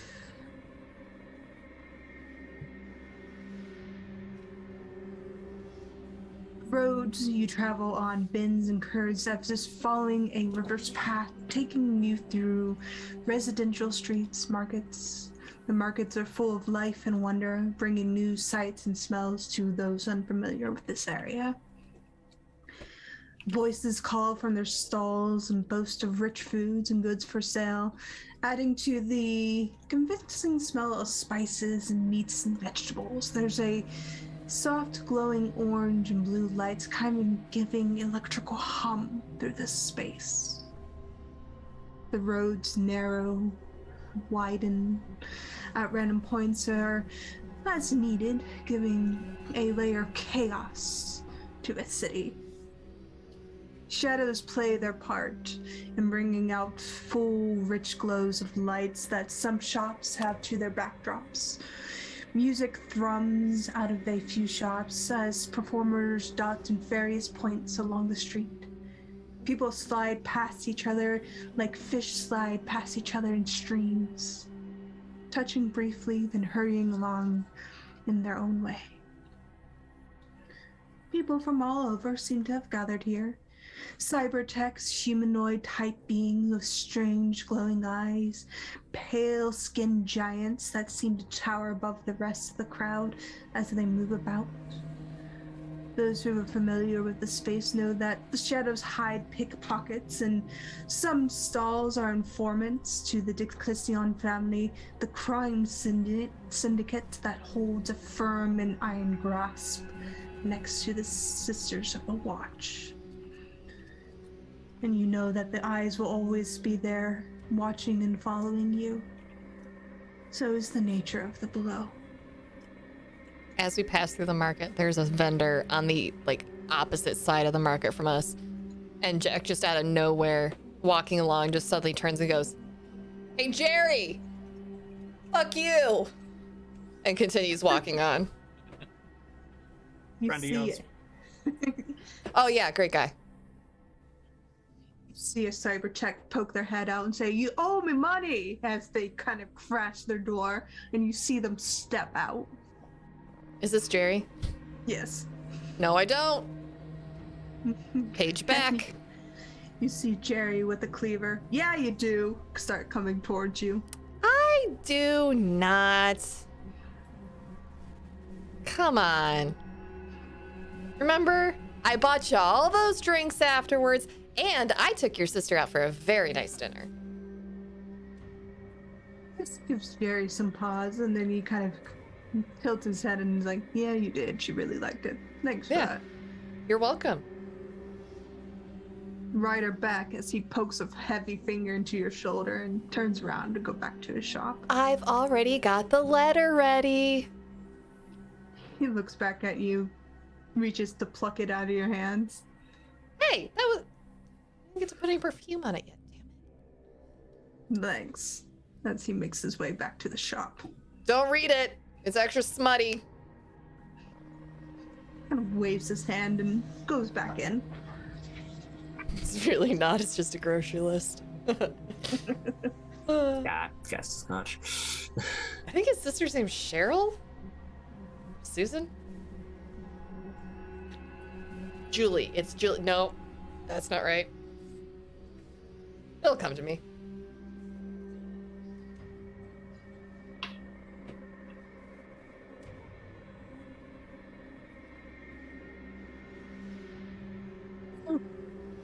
Are you looking for Nate? Or are you looking for Lydia? Nate would be where Jack would direct everyone to go unless she's told otherwise.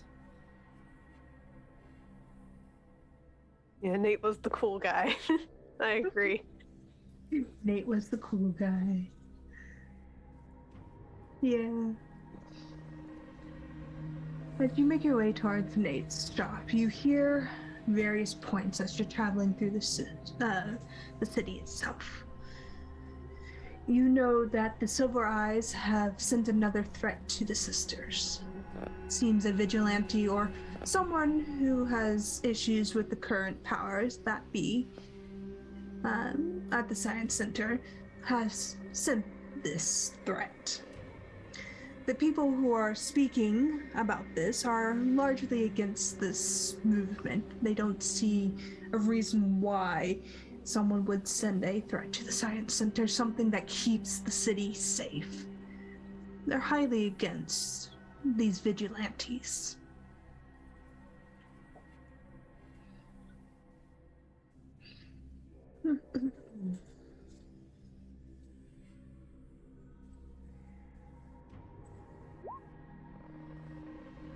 Look, you want to pull a weird card. Always.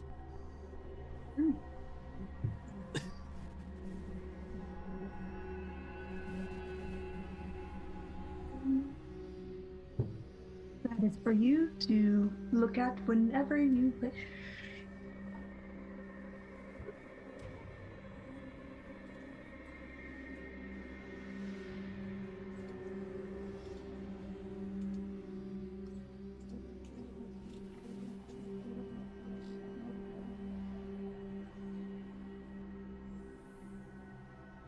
You move towards the south bend of this city. You have to re-pass through the gates to get to Nate's shop, as his shop is on the outskirts, on the outside of the city.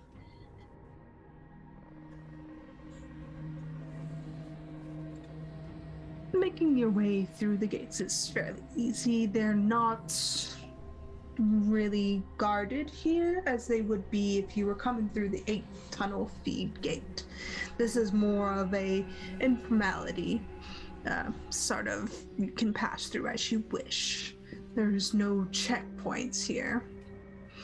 And as you realize this, Viridia, you never turned your stuff into where you were supposed to. You still have all your goods. Yeah, it's just walls.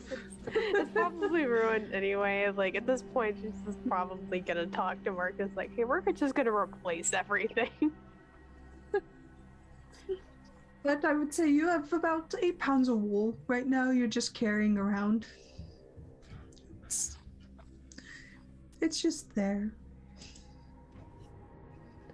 But as you push through, you come to what looks to be a warm and welcoming shop. It's a single-story building that sprawls outwards in odd directions. The windows are alight with soft lights, and the door is made of heavy iron wood. There are oddities displayed in the window shop, neatly organized and set up. There is a backdrop that kind of hides the interior of the shop in each of these windows. Inside is warm and welcoming. There's a faint smell of cedar wood along with the smell of cinnamon. Throughout the shop, there are various displays mimicking the nature of the window displays, clean and neat. There are some ciphers here, and they are locked behind display cases that says "not for sale" on them. The shop has a grand stained glass window on the back reflecting dancing, shimmering lights, barring any sight beyond those colors. The floor creaks and groans under weight, obscuring any attempt to be quiet in this space. To the far right, in the back of the shop, is a grand desk with a man sitting quietly behind it. He has red hair, glasses, and flowing clothes designed to hold warmth and give a simple flair of design.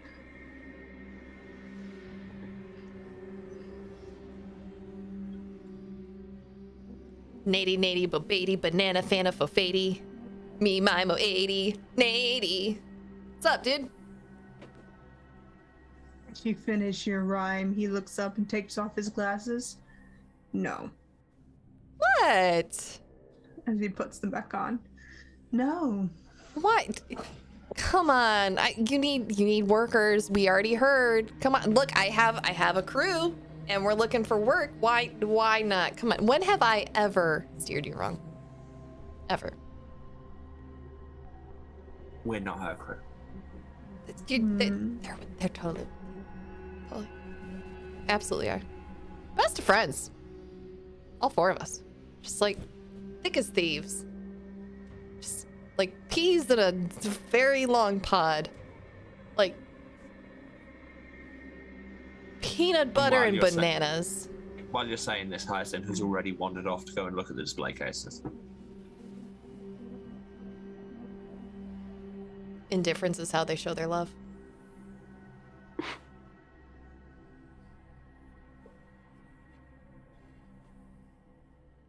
Oh. As he goes back to the paperwork on his desk.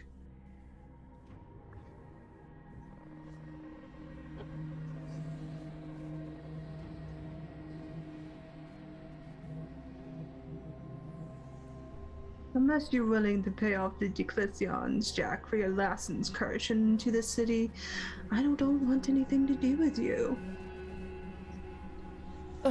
I mean, I can give you 50 feet of rope. What would I do with 50 foot of rope? I don't know, have some fun. I have that in my own time. I can give you 5 shin. As a partial repayment for the things that I broke. Unintentionally. Did not know how delicate things were, so. You still have 200 shin to repay me back for. Well, I mean, if I can pay you out of my cut of what you pay us, you know, or hear me out. You could take us on as permanent hires. Come on, you always need people to find you things for stuff and things. Please. Roll intelligent roll. Social interaction. Oh gosh, do I have anything to help with the social interaction? No. That's for thieving. That's for lying. That's for fighting. Okay. Intellect? Yes. Alright. Do I know the difficulty? This will be a 3. Oh, dang it. Success. But you did it. I'm nothing if not charming. You kind of hear a gentle sigh as Nate stands up and smooths his robes, and he kind of folds his hands in front of him and kind of gives a warm smile before he steps around his desk and greets all of you. He gives a warm and welcoming smile and kind of relaxes a bit. Well, if Jack is recommending all of you, then that's fine. I do have a few requests, and I pay quite handsomely for any work going your way. 50 shens is my all-around price for the first excursion. I'm quite happy to raise it up on exemplary work.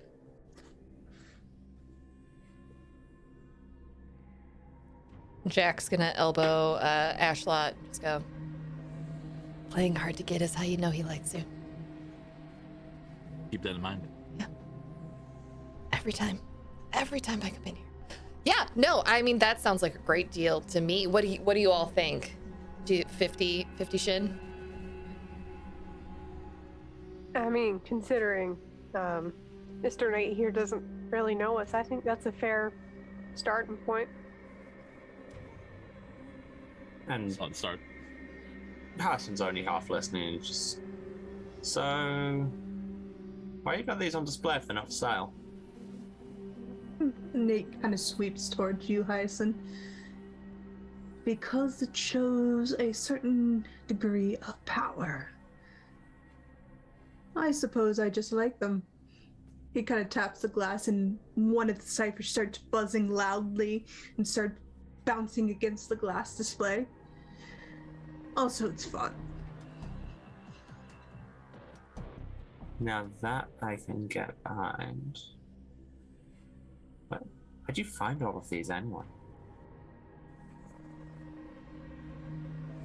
Went into a few of the tunnels myself before I got hurt. Found a few of them, put them on display. These are the results of my adventures. I don't use them, I want to keep them. Plus, if the sisters come my way, I can just say, I'm a good citizen. I've done my deal. I've contributed.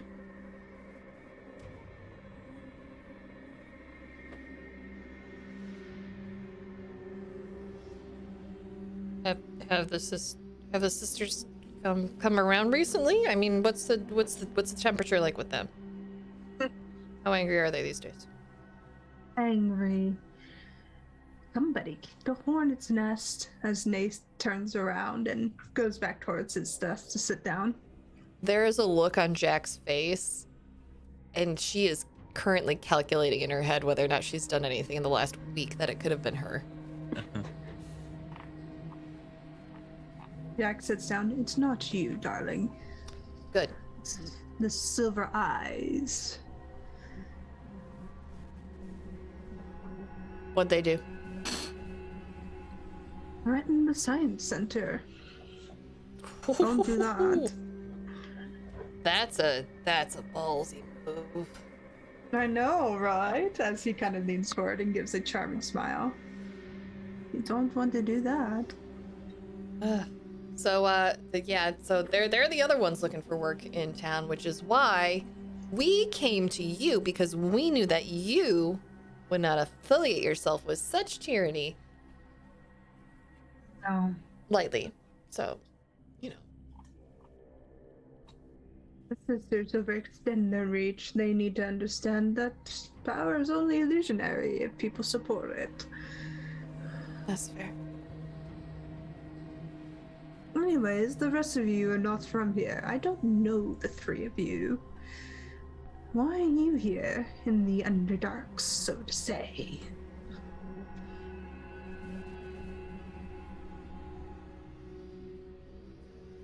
Well, I came on behalf of Emily Watts up above. We've had good business. She's a good friend in town.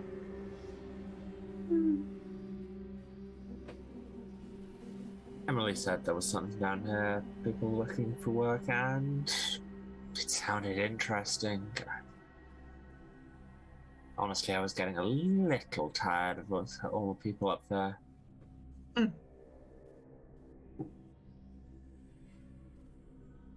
I'm just passing through in a job, looking for more. Interesting. You see him stand up once more, and he kind of goes to a shelf and pulls out some papers. If you're up for it, 50 shins to look into the... He looks you all over. To either the E-rings or into the Silver Star Junction. And if you do well on those jobs, I'll send you into the byway. Pay you more.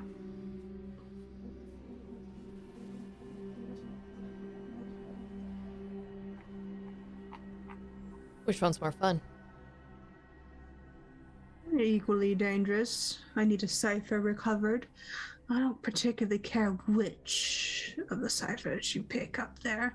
I just know there's one there, and I really want another one to add to my collection. Okay, we can definitely go take a look. Bring you back one cipher. Shouldn't be too difficult. What y'all think? Works for me. Works for me. I mean, this is the kind of thing I'd be doing with my free time if I had the chance, so why not do it for money? You know, they say if you turn your hobby into your job, you'll never work a day in your life. That's not the way around I heard that phrase. Really? Yeah, they told me if you turn your hobby into your job, you'll never have a day of free time. Must be doing it wrong. There are some things in whatever junction you choose. You should be wary of Helix 4. They're kind of grumpy at this time of year, from what I understand. And the tethered ghost seems to be lurking within the junctions themselves. I highly recommend to avoid them. No hazard fee from me, unfortunately. The 50 shins is all I can offer at this time. But there's a chance of hazard pay on future jobs, right? If you do well in this one.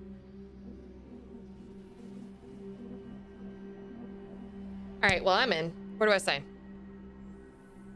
He lays the contract down before he pulls it back. You are not to speak about this to anybody. Understood? Oh, He come looks to all on. of you. When have I ever been loose-lipped about your business? I deal my business in the utmost confidence. Like, I'm a little offended. I think I should get an extra 5 shin. You get He's the ones. 45. No. Give it back. He just smiles. It's already written down. You can't change it. You already wrote it. So there. No take backsies. He just chuckles. Do be careful.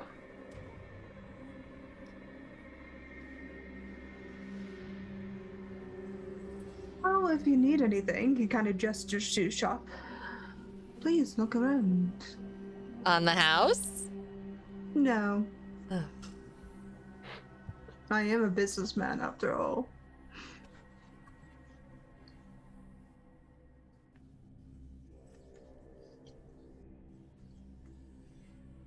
I'm a businessman. Yeah, Ashlaw will take a quick look around. Mm-hmm. Soul Jack. All right. You can pull. Roll a d4, and that's how many artifacts you can pull.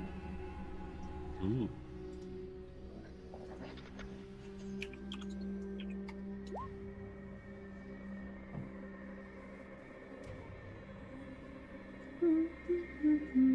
Okay, you can pull 1 artifact.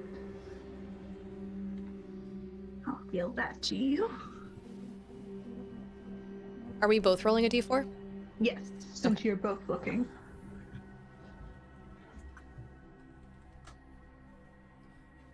Three. You get 3.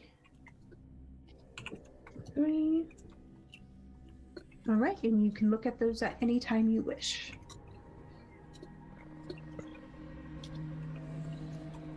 Mark those into your sheet, as I will be pulling those cards back into their decks at the end of session.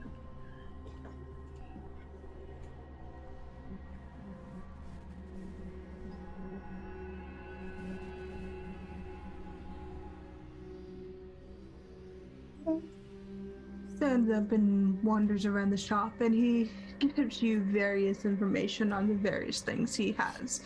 Some of them are soft, glowing stones. Others seem to be orbs that look into a future that's almost 2 seconds ahead of, or maybe a minute ahead of you.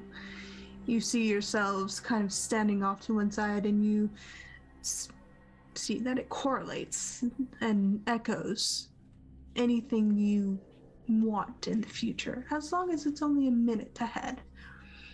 Perception stones, you would know them as, and while useful, they do have their limits. There are also books here, ancient and old, in some languages you don't understand, some of them from the 3rd and 4th age of past long ago. You are currently in the 9th age, so finding 3rd and 4th age books is quite a treasure trove.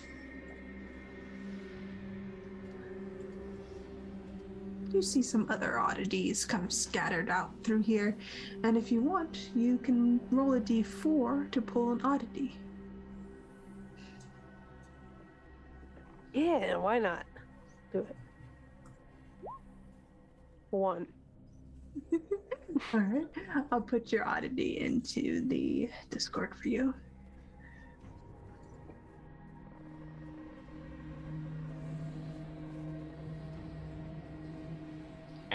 Hyacinth's just going to go straight to the books. Okay. Just leafing through them, seeing if anything particularly jumps out. I think that particularly jumps out, yes.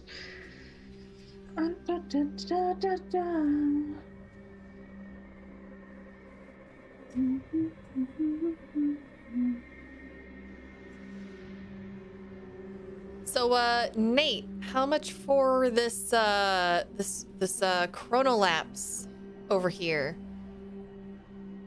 He glances over to it.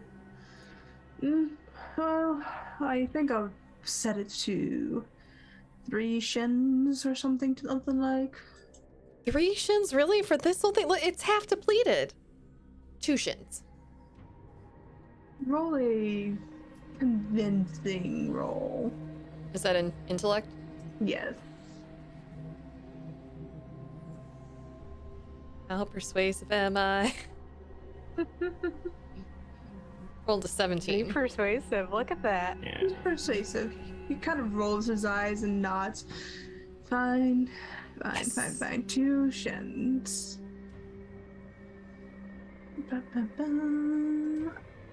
One second, because I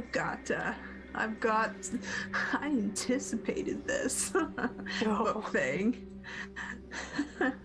Jack leans over and elbows Viridia. It's actually worth 4. I don't think he knows what he's got.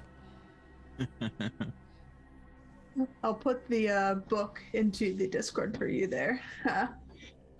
Ethan. It's called The Rural Beldorn, a short story by Jane Doe.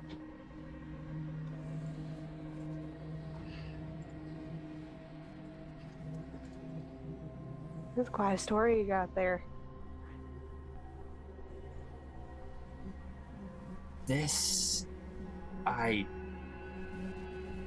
don't even know what to make of this. This is either historically important or absolute garbage.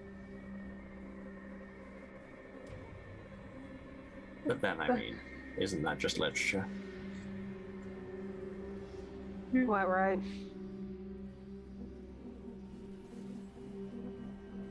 So there's a bad book generator online, and that's where I got all these stories.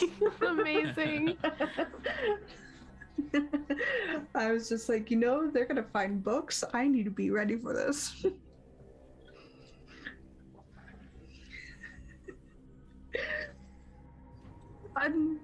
I'll post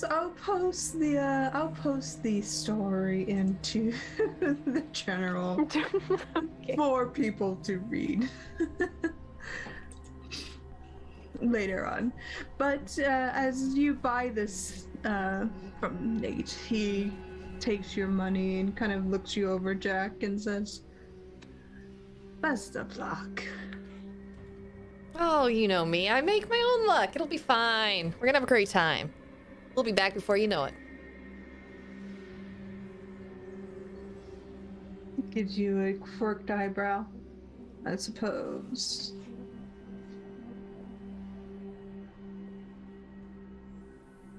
The record last time we made our own. Last time she made her own luck, we nearly got eaten by some weirdly judgy fog, so. Nearly is not an absolute. Therefore, we did just fine. You lived, didn't you?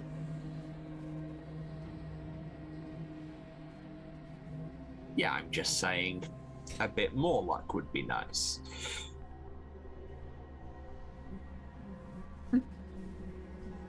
Oh boy.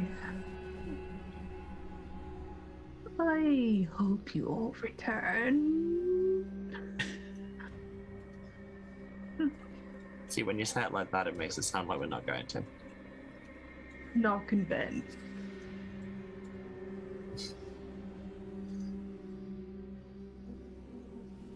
Anyways, shop's closing in 5 minutes.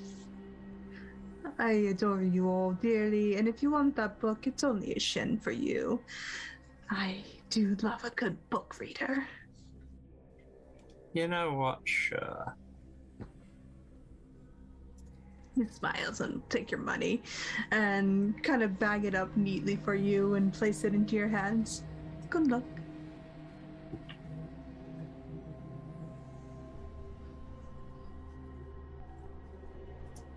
Ashlot would have left the helm there after looking over.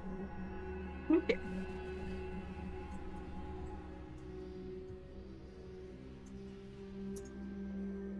With your newly acquired items and books and things and quests given to you, you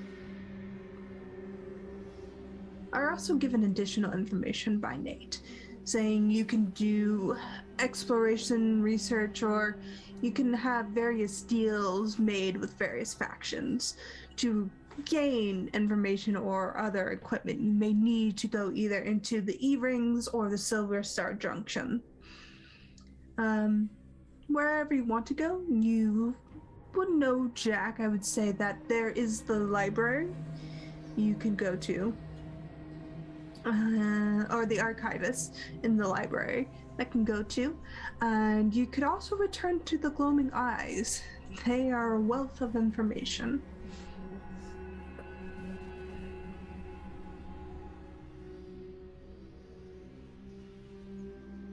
But you also know it's kind of getting a bit late. Some of you are hurt and some of you need rest, and there are various points within the city you can go to. Some provide safety and comfort, some provide convenience and cheapness. And with that comes its own hazards. It's up to you what you want to choose.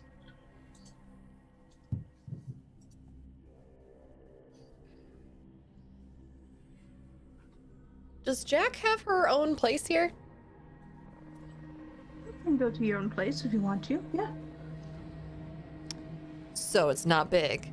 But if y'all don't mind sleeping on the couch or the floor or maybe in a chair, y'all can come to my place. That would probably be best. So you look a little worse for wear. I'm not that Actually, bad. it wouldn't be the worst place I slept. What is the worst place you slept? I slept in a whiskey barrel once. Wasn't great. You ever tried to sleep on a cow? I've never seen a cow. Okay, so they're about this big Okay. and faster than you expect, but moderately cooperative. And if you kind of just wrap your arms around the horns, you can more or less stay on. I don't recommend it. Do they have horns just like going straight down like some like lizards down here do, or like? No, kind of out to the side. Oh. Can you steer them? Or do you just, is it just for getting on, like, are they a typical? You can try. Are they a typical mode of transportation for people, or betting? Why? Not like directly. I mean, some like pull like carts and things, but Okay. like not just like directly. And I don't know. My kind of favorite thing about them is you can almost see how long it takes them to think sometimes. Not exactly the brightest.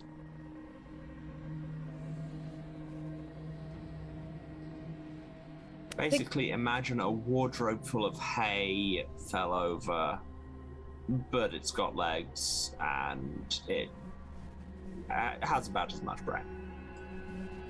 You know, there are some wardrobes down here that do have legs that move around. Gotta watch out for those. Huh.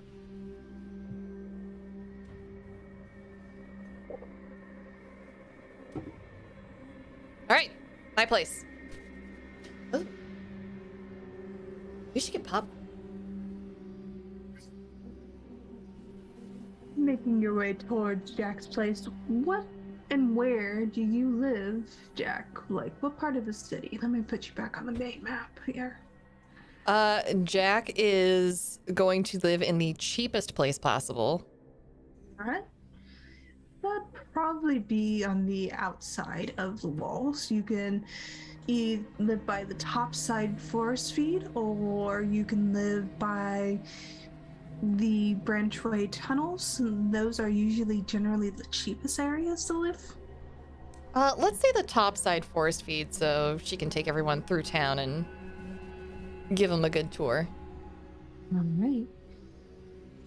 Pulling your way through the city, you do kind of see this beautiful space before you. The city has kind of settled down, and as it kind of settles down, you notice the obsidian shard that is kind of the tower that holds the Sisters of the Watch. It kind of pierces the sky in a way that casts a angular triangle towards the back of this vast cavern. And as you kind of push your way past the Transport Guild, you see a pink glowing tree surrounded by monuments, offerings, candles, a sacred space in this otherwise chaotic city. It's quiet here.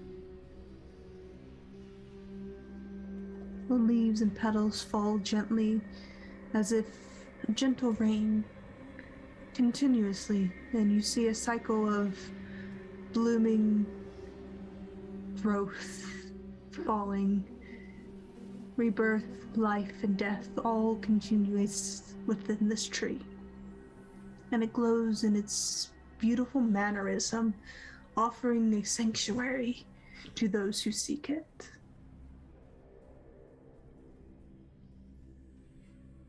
Every now and then, you see strange animals peeking out from the rafters of houses.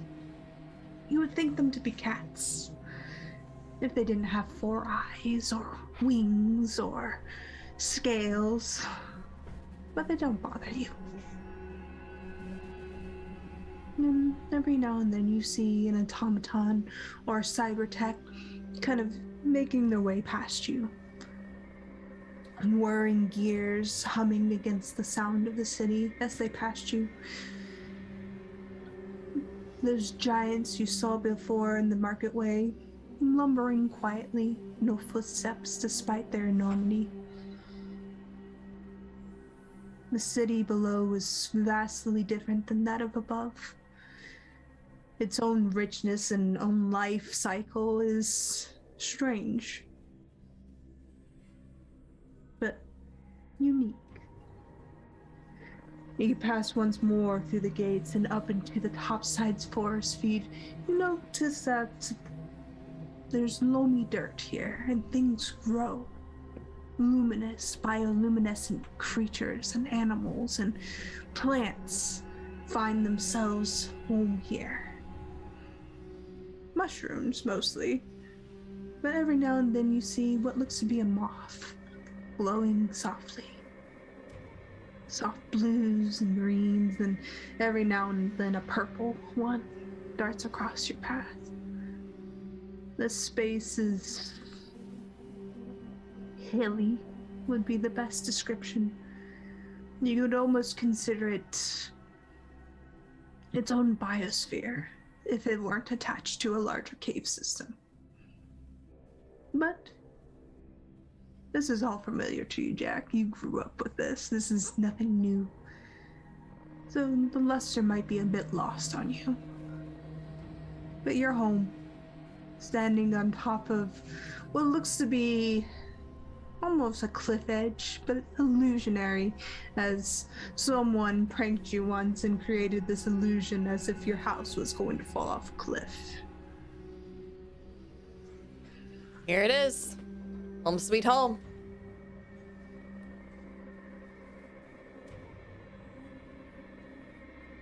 Cozy. Why?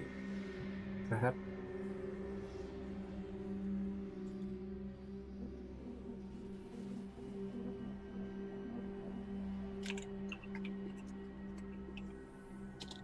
Why do you live like right on a cliff? Oh, that's not actually a cliff. It just looks like it's a cliff. Local neighborhood kid thought it would be funny to make my house look like it was falling off the cliff. To be fair, I'd taken his lunch money a week earlier in a game of pickup sticks. So, you know. Gotta teach him young down here. Survival of the fittest.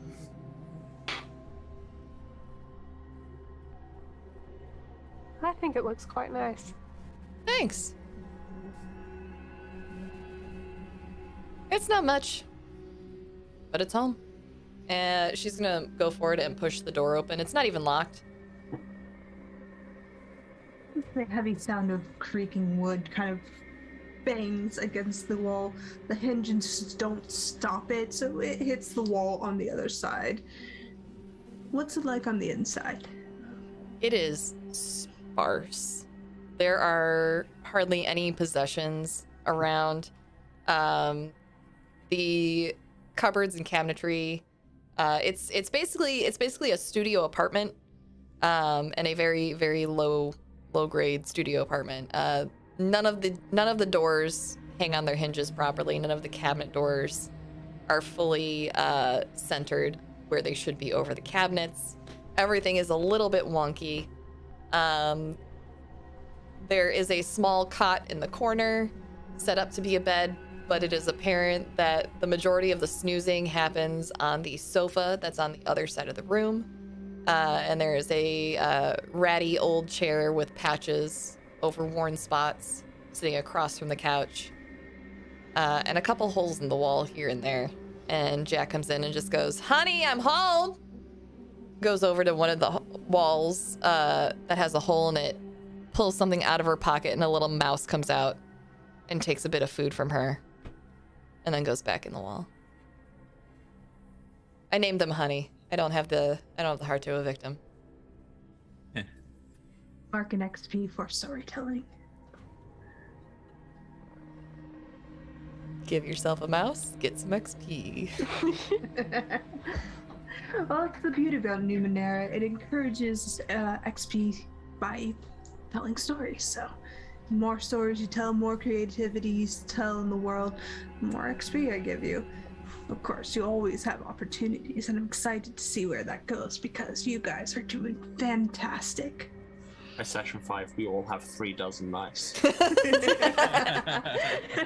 It's learned. the secret. They found me out. The old mouse trick. The old mouse in the wall trick. But as you settle into this sparse little home, what are the rest of you doing as Honey takes a little bit of cheese and disappears back into their hole?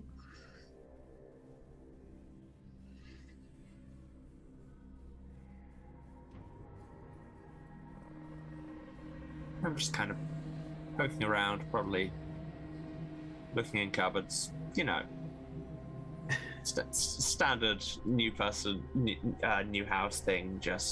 Let's just casually look at everything she owns. None of the dishes or cutlery or cups match. There's a couple coffee mugs in various states of being cracked, chipped, or missing the handle entirely.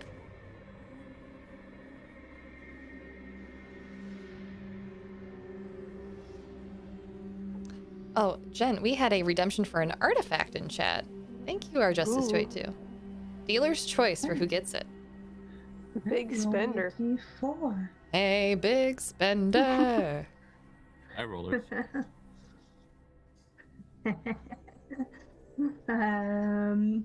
Ashlot is very aware of their size, so I think they'll just try to find like a solid corner or spot they can occupy where they will be like the least obtrusive or less likely to like turn around and take a wall with them. This is like, you know, when you go into an apartment and it's just like so, like you just have to walk like this, Yeah. even though there's nothing in it. You're in that house. Sorry. I'm gonna give the artifact to Viridia, as that will complete everyone getting an artifact today. Fork, yeah. So you can look at that whenever you wish. Make sure you mark it into your sheet, as I will be taking all the cards I've dealt out to everyone back at the end of the session, so they can go back into the decks.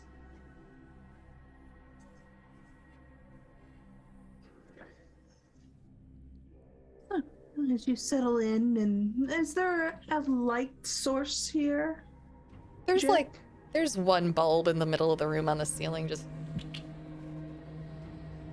no shade. Very tungsten yellow light illuminates the space, casting shadows and pulling the weariness of this home into light.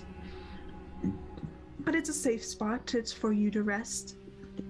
And depending on how long you rest, as we pull up our sheets, as this is important,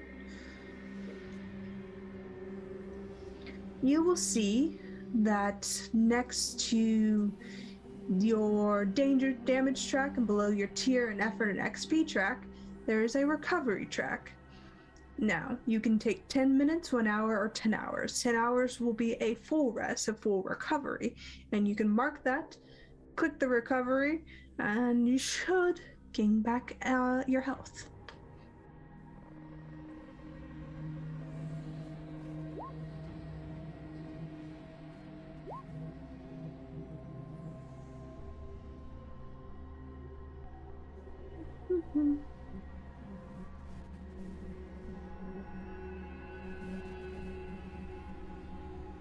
Okay, and the points that we're given, we just add those to the pool that was those are depleted? recovering, yeah.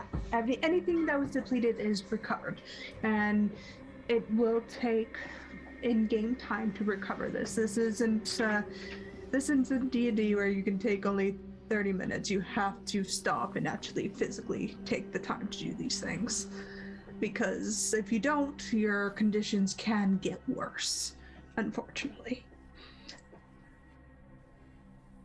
But seems most of you recovered all your HP. Is there anyone who didn't? Mm-mm. Okay, cool. I have a thing that can help with that. But alright, never mind. We don't need it. Very good. And you can tick it back into the action. Make sure you reset that, because if you tick 10 hours, you'll reset some things on your sheet. So make sure it's back to where it was. Okay.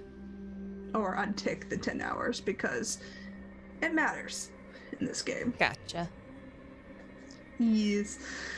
But as you recover and spend the night, you can have a decent meal. You can recover for the hours you need, and talk amongst yourself, make plans into what you want to do.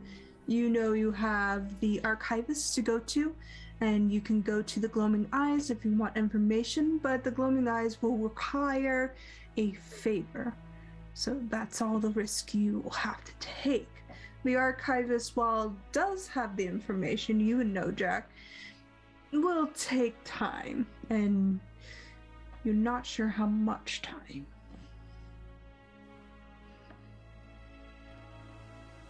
So, we have the quick option, or we have the less quick option. One is safer, the other's gonna cost us, and I don't know how much that'll be.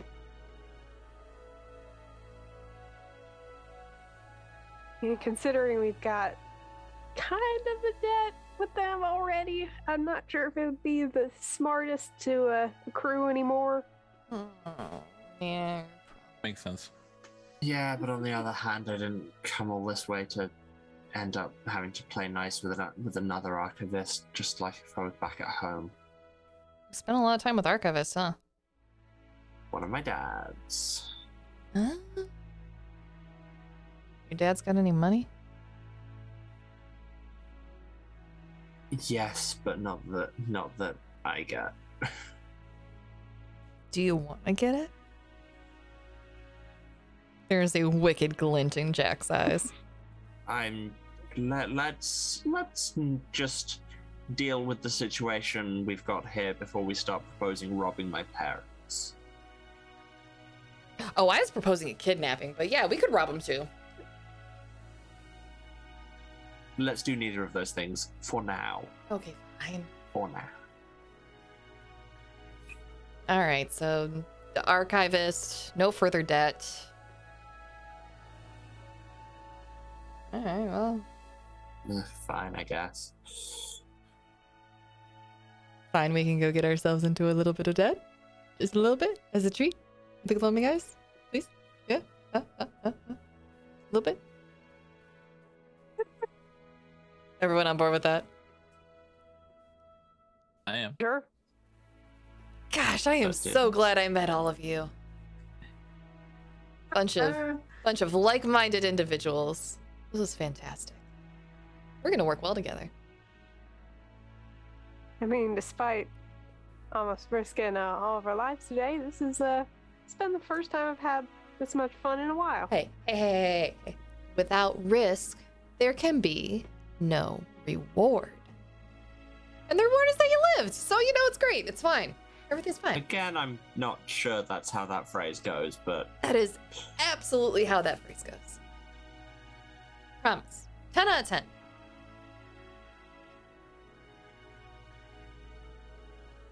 If you want to go to the boring old archivist, they can probably look it up for you.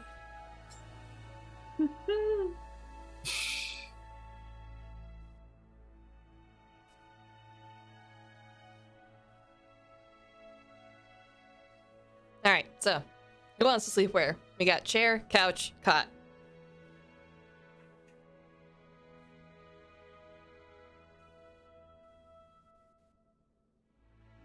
I can literally sleep anywhere, so it's guess pick first. I don't need to sleep, so just put me where I'll be least in the way. Over there. I already set up watching the herds anyway. I'll take the chair. I'll take the cart. All right, sofa it is. All right. The night passes undisturbed. The morning rises. If there was a sun, there'd be sunlight, but it's a cave system, and there's no sun in a cave system.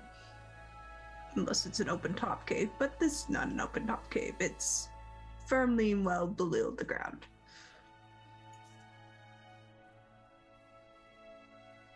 And you can make your way back to the echoes whenever you're ready.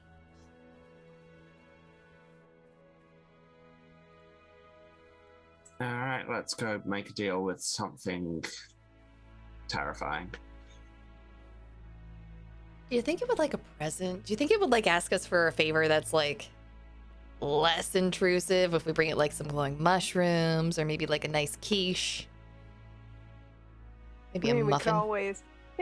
We could always suggest something. Like maybe the power of suggestion. you know how this was the quick option, Uh-huh. and like if you then add the time to make a quiche, less quick. I mean, I was just gonna buy one at a store or a restaurant. Like, I don't cook, That so tracks. yeah.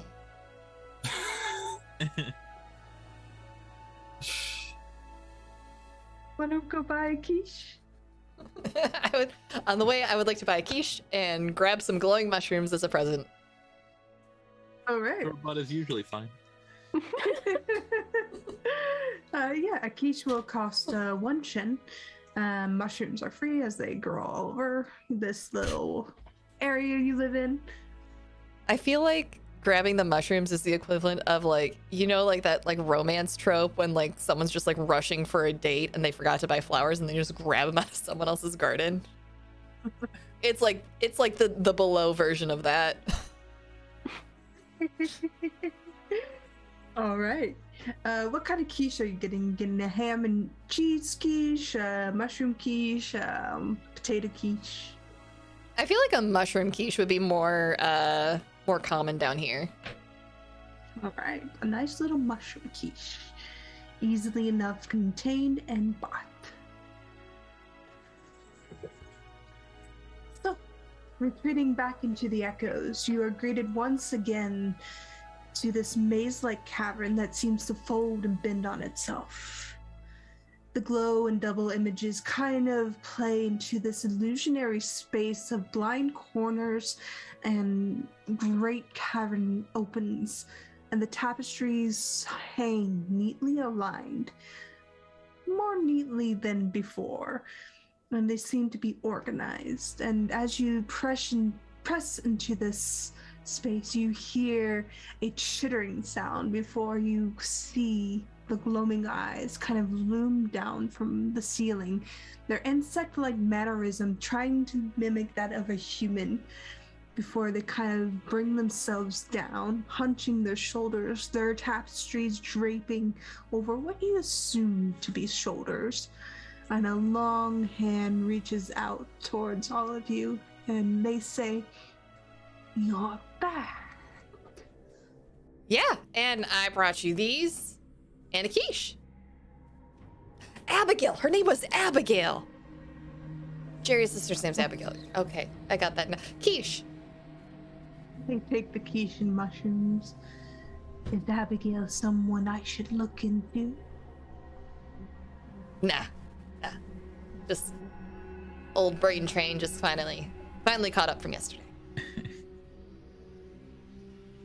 They nod, their head a bit jittery and twitches unnaturally before it rights itself.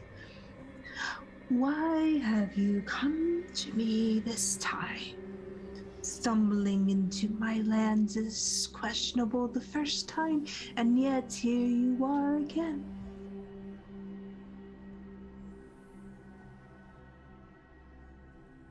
We needed information.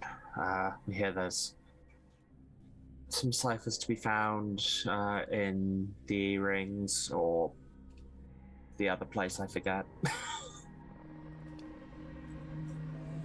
Nod a bit. I see. You see them retreat, almost disappearing into the tapestries before they kind of skitter behind you, holding in their hand, clutching tightly, a bundled cloth. And they kind of give you a wide, knowing grin as their eyes examine you carefully, illuminating the space around you. For a price? As they offer their hand forward. A cipher for a map. Detailed of what you need. Memories are expensive. You know, you want a cipher? I think I have just the thing. When we came through last time, you said it had been a long time since you saw an automaton. I would like to have one around here. And they just start pulling out just these weird shaped metal bricks out of their satchel and kind of connecting them together. And yeah, I am using my triggering my Steel Sentinel cipher. And so yeah, it just, once everything's plugged together, it just unfolds into a 10-foot tall robot. There's this kind of unnatural twitch to their head as the Gloaming Eyes reaches forward and runs their hand very delicately over the sentinel, and they seem pleased by this. Their mannerisms become a bit more jittery, and you can almost hear this kind of cicada-like scream emitting from them before it falls silent. And they hand you the map, Hyacinth, and you notice it's a tapestry made of woven thread. And you see that there's you, Viridia, Ashalot, and Jack woven into this tapestry, and you notice that there is a map of the echoes.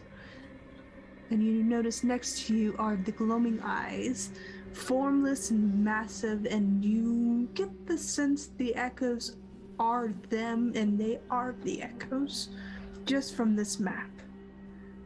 And you see that every time you move, your image moves on this tapestry. That's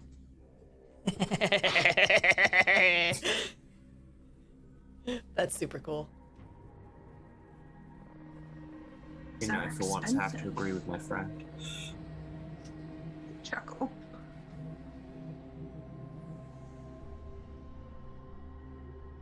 It's a fair exchange for my work. As they kind of admire the golem, and you see what can only be described as a serpa being slowly woven over their frame. They will be a good asset.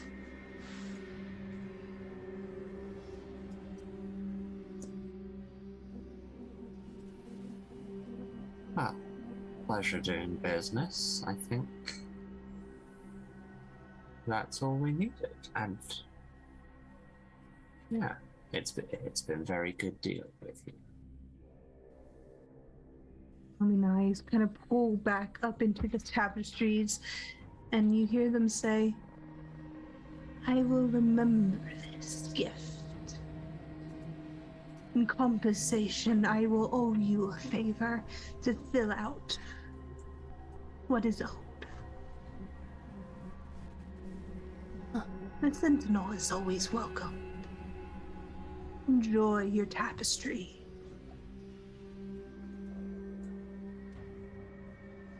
Hey, yo.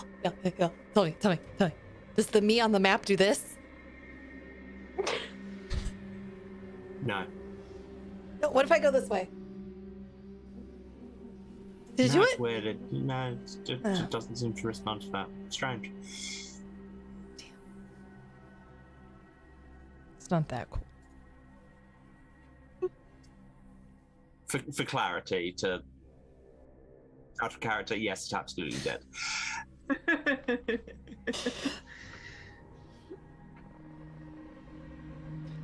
All right, so which way do we gotta go with the map thingy?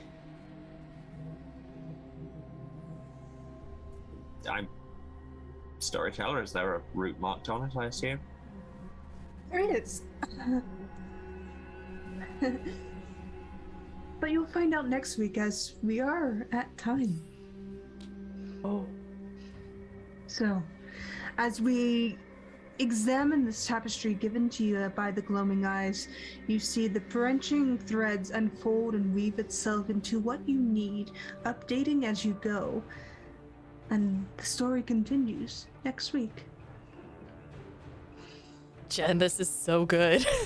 It's so good. I want to know more. Hype. Right?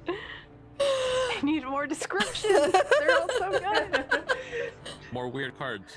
That's true. Man, you put me in a sci-fi setting and I'm okay with that. I am loving it. All All right, we are going to go around and we are going to say goodbye to everyone. On my channel, if you're joining us for the first time, we do things a little bit differently here. We introduced ourselves at the start of the game, so if you missed it, feel free to go back and check that out. However, during the end of the game, we like to shout out charities that are near and dear to our heart. As mine is normally the trevorproject.org. I will actually not be talking about that today. I'm going to go ahead and hand that over to Velvet to talk about and tell us about a little bit. Because we both really love the same charity, and I just think they're neat. So with that, we're gonna go ahead and go around, and Velvet, why don't you go ahead and kick us off? Sure. So I've been Velvet, playing Ashlot. Thank you all so much for joining us. Like Sarah said, my charity of choice for us was the Trevor Project, which the Trevor Project does a lot of various things for LGBTQ youth, particularly transgender, non-conforming identifying queer youth, and especially, you know, times being what they are, it's essentially even more essential than usual to kind of support the Trevor Project and the work that they do in, you know, not only connecting trans and gender non-conforming youth to resources, but also just providing a lot of advocacy and mental health.